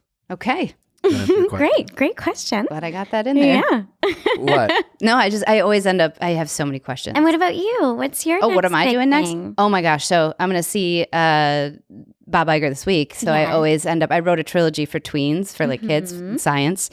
I want that to be on Disney Plus. And I feel like we grew up with a guy named Mr. Wizard being like science inspiration. Then there was Bill Nye for the next generation. I feel like it's time for a woman to be that scientist. And I would like to be her. That was me. My next question. idea. Because So that's it. have you outgrown? I think when you work in news, you like get all the network is the thing. You get there, and then I got here, and I'm like, this is an amazing platform, and I love being here, and there's a lot of opportunity. so many opportunities. And it opened up a brand new landscape. And now I want to conquer that. And I want to, I want to take many different paths. It's almost overwhelming at times, but I love it. And you're going to do it all. Yeah. And then and the weirdest things. I mean, if you would have told me at 19, you're going to be on a show called Dancing with the Stars, I would be like, what? No, I'm going to be a tornado chaser who works for a university. It just, life does that. And I believe that fully. Just to edit you there, you were a finalist. That's on right. Dancing with That's right. Yeah, I also definitely think you could be the next Bill Nye. Thank you. 100%. Thank you. Yeah. Little less How exciting. cookie, maybe. Different. I'm about to predict totally different character. Yeah. But Yep. just that's what I'm putting out there, and I'm gonna tell Bob that this week, and I'm gonna make some meetings with everywhere. You just have to keep saying what you want. You have to keep putting it out there, telling people this is it. You have to hit them over the head with it. So plan on doing that a lot this week. I love you. I love you back. Do we have a caller? Yeah. Is this happening? Oh my Should goodness. want to answer? This is so cool.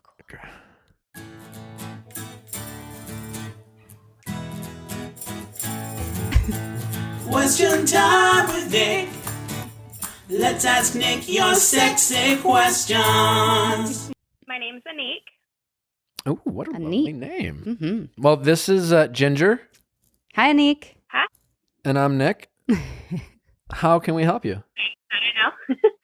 I don't know. Well, my question was, my husband and I have been married for about 5 years, and we have had some, I guess, decrease in our sex lives throughout, and we had a baby about a year ago.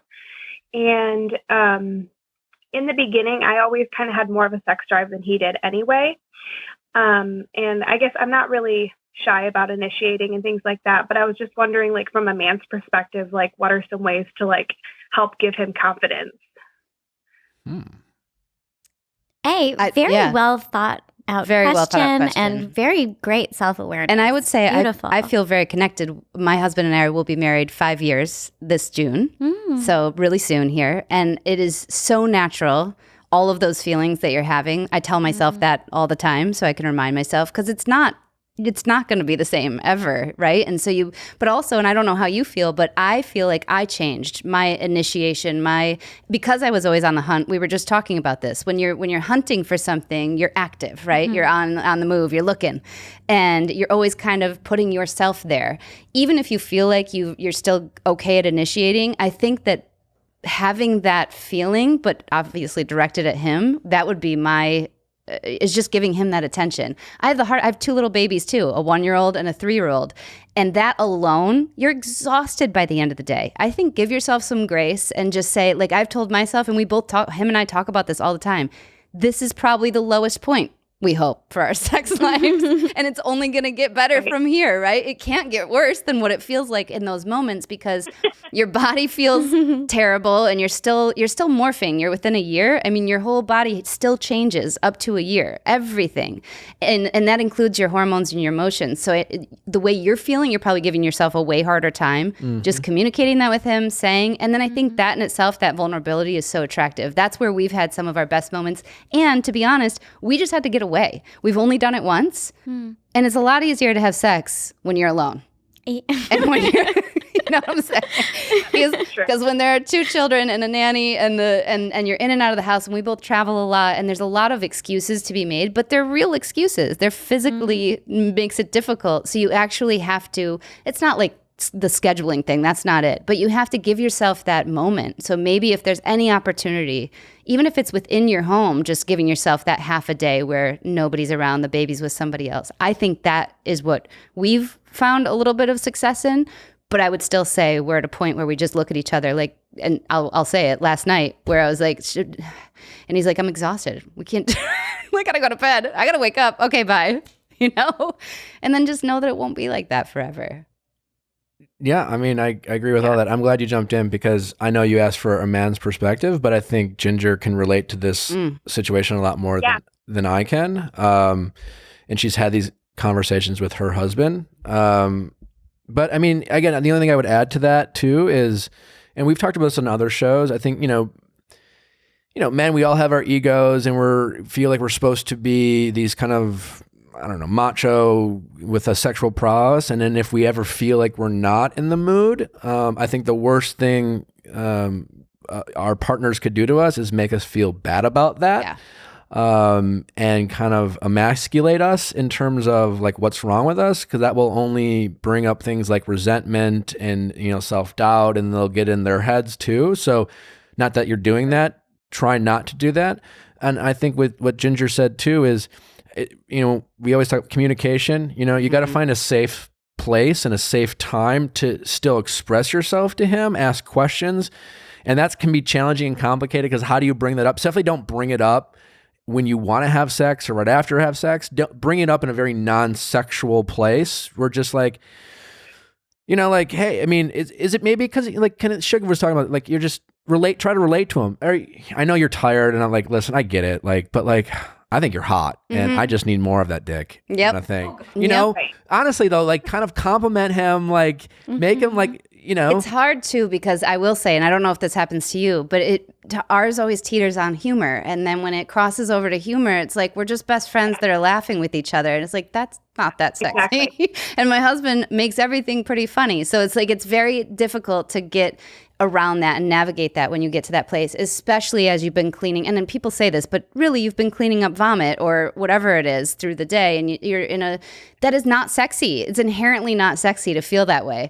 So a lot of it has to do, for me, is I don't think that I'm not confident in my body or myself or who I am. I'm actually probably at the best point in my life in that. But as far as putting that out there and, you know, showing myself off and doing all that, I think it does help too. I've done this recently where I finally got some non-sweatpant pajamas, you know, because I'm like, if I put that on, it's like you tell yourself it's going to happen. It might happen.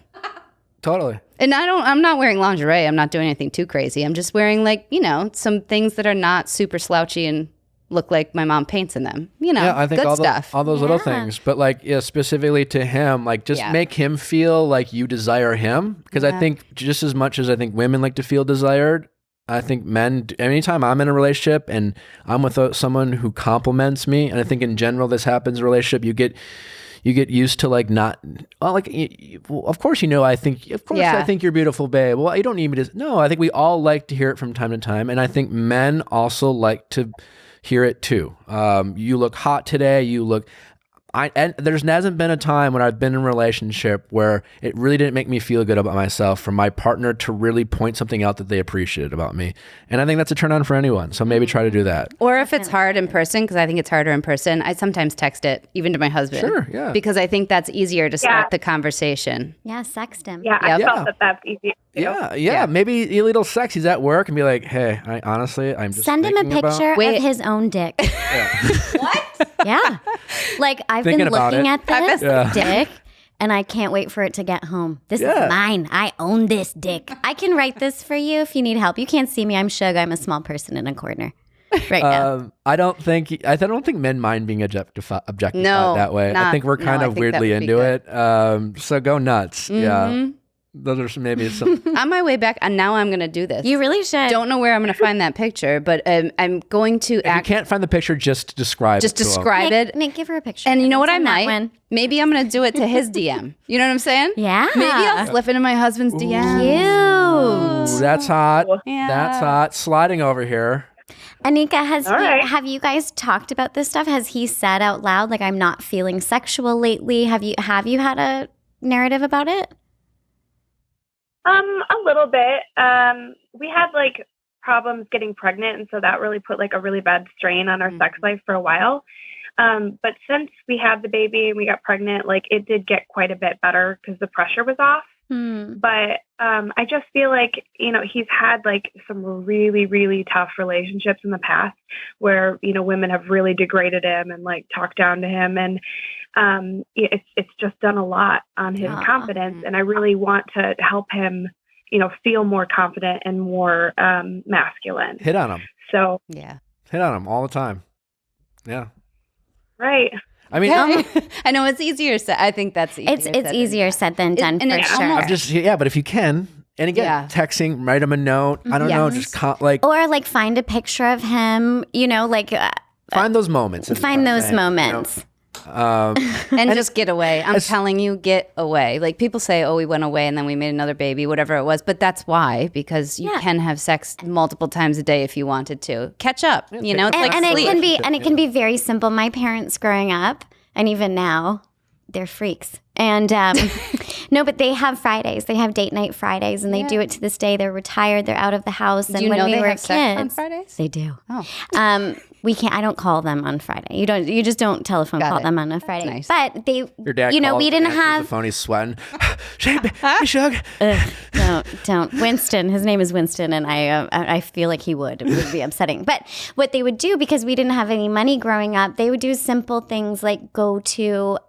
You know, it sounds even creepier maybe, but they would just like go downtown and stay at a motel for one night or a hotel for one night. And like, it was so important to them. And, you know, we were 20 minutes from downtown, but it was so different from being at home with us 3 kids that you know, that was it. They got away, even if it was just for one night, and they felt like, you know, their teenage selves again, which they still And that's do the thing. to Have this you day. even, I don't know how this feels for you, but have you been able to even see him? As far as like, everybody's always focused on the baby, right? And so it's very hard not to be that way. It's not just attention and love and all of that thing, but actually physically be across from the person. That doesn't even happen as often. And so you're not even giving yourself the chances of doing that. And that's what getting away does, is it gives you nothing else, right?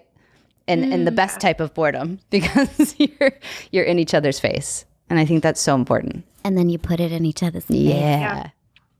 Well, all right. Well, hopefully that was all helpful. Put it in his face. Thank you. Yeah. Put it in his face. Put it in his face. Thanks for calling. Thanks for calling. Just joining the podcast? Pardon me? Is Shug just joining the podcast? Yeah, she's just going to keep showing. What do you think? Do you want me here? Okay. Do you I love it. Great. You're like, why is Shug talking to me? All right. Well, you have a great day. Thanks for calling in. We really appreciate it. Nice to meet you, Anik. You too. Bye-bye. You too. Well, hi, Nicole. Thanks for calling in. Hi. This Thank is you for having me. Thanks for calling. Yeah, thank you. This is Ginger. I'm Nick. Hi. What's your question?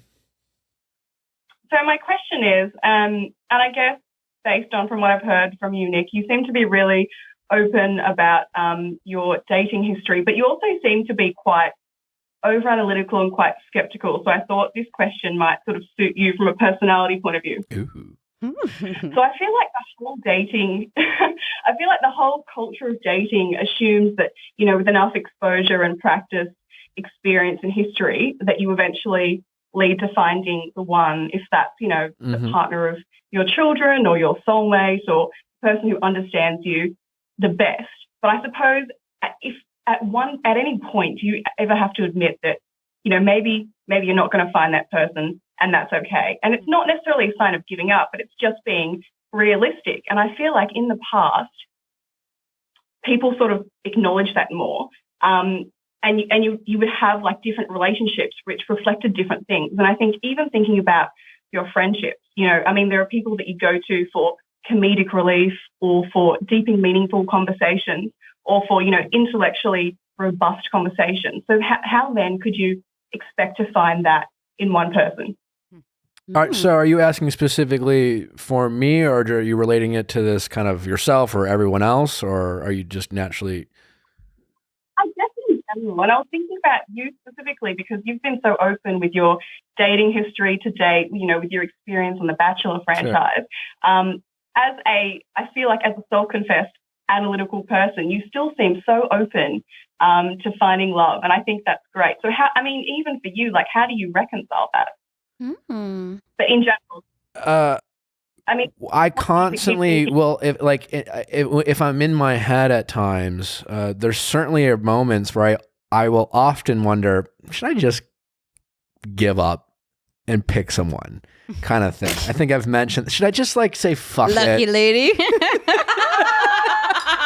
I don't mean maybe it is a fret, like to Nicole's point. I don't mean like I'm gonna have my pick of the litter. I mean just like stop trying to find the the Ginger story, where that she you find that the person that you fall for, or you kind of have that kismet connection, and that person you want to be as a guy, the mother of your children, or kind of thing. And what I mean by that is this, like, just be like, fuck it. You seem cool. Whatever. Let's just date. Do I? And you're saying just sometimes in a low moment you think this. Yeah. Not all the time. No, I'm just saying, has that crossed my mind? Sure. Yeah. Of course. I mean, I think everyone has that point in life. I'm like, life's a matter of perspective too. We talk about age or whatever. Like, anytime you have a successful, like, as you start dating, anytime you have some unluckiness in your love life, I think you start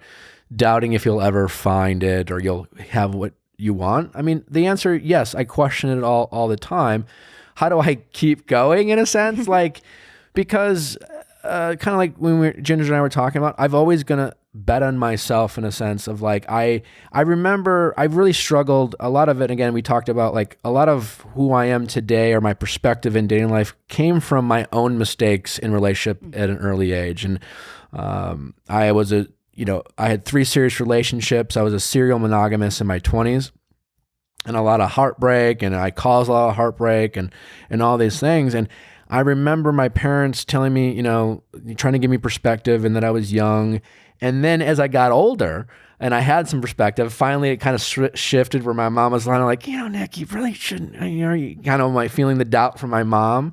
And I remember just very calmly saying to her, and this is where I kind of had confidence in myself, where it was just like, listen, like, sure, I would like to find it now, and I get impatient at times, but the divorce rate, it is what it is. It's high out there, and I'm old enough to have friends who have gotten married and divorced only to then remarry.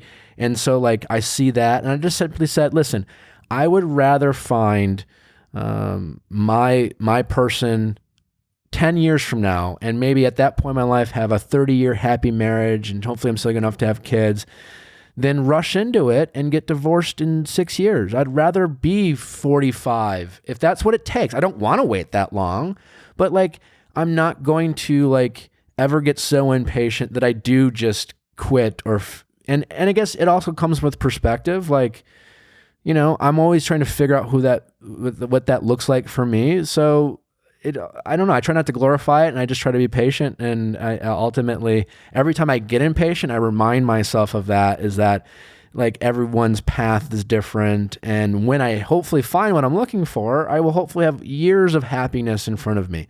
But that's faith, right? You have faith in yourself and in the process, right? So I think that's probably the biggest part that it sounds like you have, that a lot of people, it's like you lose it maybe for a moment, but in the end, that's what faith in something is that it's going to happen. Yeah. You have that. Thank you. Yeah. And I think that's a great way of putting it. And then to your point, Nicole, I mean, I'm a cynic by nature, so sure, I may never find it, right? Like, that's possible. I don't believe that it's definitely going to happen. I do believe that if I continue to put myself in good situations and learn from my past mistakes and try not to repeat my past mistakes, that eventually it's going to work out the way I hope and manifest. If I manifest my reality in a situation that I want, I think ultimately there's a good chance it'll work itself out. And if I keep making the similar mistakes, I might put myself in a position where it won't happen. But that's a lot of that is my control, and I believe in that. I like that you asked Nicole about putting the different parts of people, because I was talking about that, and that's something I did most of my relationship history, was taking different parts of men and then putting them together and making the perfect man. Like, I was making this Play-Doh, and a little part here and a little part there. I think that's a really normal thing to do. And I don't think that means that in that time, that one person didn't have all the parts that were right. It's just the timing and the place and whatever it was where you were at had something to do with it. So I do think a lot of it has to do with your place in life and you, instead of, the finding each person at the, I don't know how to wrap that up, but I like that you brought that up, because I think that societally we think we have this image of what the perfect man, or what we think we want, and the expectation of that. And then when it doesn't come true in each person, either we're out or we try to look for it elsewhere. Mm. Yeah. And I also, like, for me, Sugar and I were talking about this before. I'm not looking for any type of person. I'm really not. I'm looking for a type of relationship with a person. Do you think that it could happen? What if it happens and it doesn't seem like it should be right. Do you know what I'm saying? What if it's like the person that you have this, you know, like suddenly you know this is the person, but it's like the life or relationship, they're in some relationship, or I don't know. You know what I'm saying? What do you mean? To say you met someone who has been in a relationship for 2 years, but you're like, this is my person, that you suddenly know, that you figure it out. And I don't necessarily believe in that, just because I don't believe in fate that way, where that person would be my person. I do believe in timing is a real thing. I mean, a funny kind of anecdotal story that Shug knows, and I can't get into it for the sake of time, but a while back, I was talking to this girl, and there was an event that I was going to, and I was fixated on her, and I wanted to meet her, and I was nervous and whatever, and I had some friends show up. And some friends brought this other friend, and whatever, she was just there. And this other girl, we kind of talked and nothing really happened. Fast forward. A week ago, I go to another friend's birthday party, and this girl shows up, and I'm with one of my girlfriends, and she walked in. I was just like, wow, like what a wow. Yeah. And I, was flirting with her and, talking to her a little bit, and I left, and I messaged her. I was like, nice to see you, whatever. And then yesterday I saw my friends, and I knew they were friends through social media. And I'm like, hey, tell me about so-and-so. They're like, Nick, you hung out with her an entire night. Like, in terms of like that event, and I was so like focused on this other girl that you missed her, and I kind of like, oh yeah, that was her, but a sliding she door. wasn't even on my radar. Like and so to answer your question, it's just like I wasn't in the right place, the headspace, and this girl has a boyfriend now that was super attractive, and I guess it just reminded me of like, maybe being more present and being aware and being open, because like I literally didn't think twice about her. And another party, she walked in, and I was like, wow. And I was like, okay, so now you interacted with this person. There was no spark, and now all of a sudden you think she's hot, right? So you can see her. Isn't that interesting? It is interesting. My only takeaway is, but listen, the good news is, if I'm in a relationship, if I have eyes for you, I only have eyes for you. I have no peripheral. You're not a shopper. So focused. What? You're not a I'm shopper. not a shopper. And that is true when I'm in a relationship. Yeah. I'm a very loyal, dedicated person. And then like this particular night, I was like excited and eager about this other girl that like, this girl, it wasn't like we hung out in this group for 3 hours. And I was like, holy shit, that was her? I was like, oh, it was weird. Her hair different, or what was going on? I guess, Nicole, I mean, you just keep on putting yourself in situations. And I guess what I'm saying, I think about these moments, and I just think, right place, right time. It's eventually going to just happen. I'm clearly having these opportunities. It's just the timing hasn't quite fit, but I'm out there, and I don't think I'm like this unlucky or destined to not be with someone. It just hasn't happened, and I don't get overly discouraged, because there's these little moments, if I equate it to a sports analogy, I'm a batter taking my swings, and I keep following, I'm making contact, but I'm not quite hitting the hit, but I'm there, like I'm taking my swings, and I'm getting my timing. It just hasn't happened yet. And eventually I'll hit one up the middle, Right in the middle. I guess I feel like there's this underlying promise in society that if you continually keep putting yourself out there, if you just be patient, luck will come into play and you'll meet someone. And I just think, you might not meet someone, and that's not to say you're not going to have meaningful partnerships or romantic relationships, and you might not find someone who's great. But at what point do you say, well, maybe there isn't that unicorn that exists for me? Well, I don't believe in unicorns, and I don't believe in one and only, and I don't. So I think to your answer, it's a matter of perspective, like I don't have this disillusioned idea of this singular person I'm waiting to meet. When I say my person, it is that person, that just right timing. It could be a million other people. I'm open even to the reality that I might have already met that person, and I might have messed up in terms of maybe this person was my person. I fucked up by being that shit happens. I do believe that's possible. What I'm saying is eventually that timing of me being open and ready, and that person, and it will work. I think chances are, I'm like being analytical. I think of it more of as like a little like just a numbers game. Eventually it'll play out. So I don't. And I do think like if you want that, if you continue to want that, there's a chance if you do some self-examining and you decide that you don't want that, that's when it's not going to happen for you, is if it's not something that you want in your life. But if you're a person that genuinely wants to partner up and have somebody to go through life with, and you're continually, like Nick said earlier, putting yourself around good people, looking at yourself and your behavior, and you're a good person, of course it's going to happen. And then eventually. it's also, once it does happen, I think that's the other thing, is that it may be sounding like a unicorn story, but I don't think that me meeting my husband is the unicorn story. I think there's so much that I could have probably done this with 10 other people that I've, like really great people in the world. Some I haven't met, some I have met, and probably some I could have been with forever. And I don't think that you have to, once you do find that and it happens and you're like, okay, I'm here, I'm ready, the timing worked, you have to keep working at it. And that's, I believe, what marriage is. I think at the end of the day, that's what it is saying, I chose you, you chose me, we're doing this thing together. When I see you in a room, I know that we've got this together. And then there are times where that doesn't work and the person leaves the room, and there's, but that's also, I don't think that that's that bad either. No, and I think that I would think, then there's another person. I don't know. And then this is part of life. We are all meant to be around other people. When people say, oh, I need to be single for however much of time, I don't know if that's true. I think that we're human and we need personal relationships and things. I think that knowing yourself and getting to a great place is wonderful, but that might change and evolve in 12 years. I don't know who I'm going to be or who he's going to be. And putting that expectation on him of being my unicorn forever. Oh, sorry, Nicole, I bored her.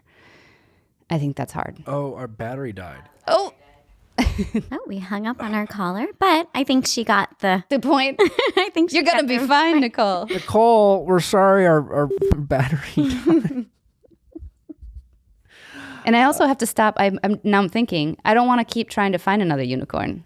You know what I'm saying? Like, because then it's going to come to a weird point. God, I'm really We're diving down good, though. a deep Yeah. hole. Yeah. I think we were going to do another caller, but we left. Our battery died. It's fine. Nicole, if you're listening, bye. Bye. Thanks. From I love Australia. your accent. I'll message her on Skype. Ginger, thank you so much. Hey, thank you. calling in. I feel like we could do this for much longer. Yes, we could. So when you're back in LA, Okay. open invite. I'll hit Bob Iger up right after that. Yeah, and then let Bob know again Bob, from I'm back. Brittany that you can do him another solid Sure.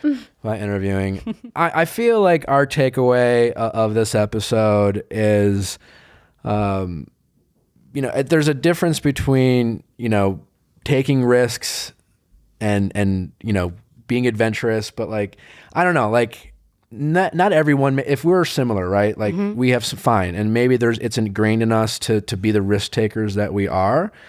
But I didn't always feel like a risk taker when I was younger. I don't know if you did. And I think whether you are innately a risk taker or not, I think if you have any desire in your gut and a fear that you want to do something, find a way to do it. And my chances are that if you do go out and you accomplish it and you ask questions, it'll end up seeming like a heck of a lot easier than you ever imagined it would be. And then once you get there, it'll just be almost so small and simple, but it's that first leap of taking that risk and doing it. And I think if you can continue to do that, whatever dream that you have is more obtainable than I think you realize, even finding love. Yeah. Aww. Great. So sweet. I really just, Wow. Just beautiful. And Ginger's the next Bill Nye. Yes. Yes, and that I'm so Don't excited. forget. Don't forget about that. Got to keep putting that out there. well, until then, you can find Ginger's book on Audible. You can buy it on Amazon. It's called Natural Disaster. It's a wonderful read. If you're looking for some inspiration, a good laugh, you should check it out. Ginger, thanks so much. Thank you. I'll be following. I'll be listening. Always good to see you. It's great to meet Thanks for everybody. tuning in, guys. Don't be afraid to give us 5 stars on iTunes. Send us your questions. naturalhabits@nhoils.com. And Nick does smell good. Does anybody confirm that for his audience? for Okay, sure. good. I just want to make sure that's done because I feel like that's what people are going to ask me. It's weird. That's usually what comes up. I do take pride in how I smell. Yeah. No, he smells good. So there we go.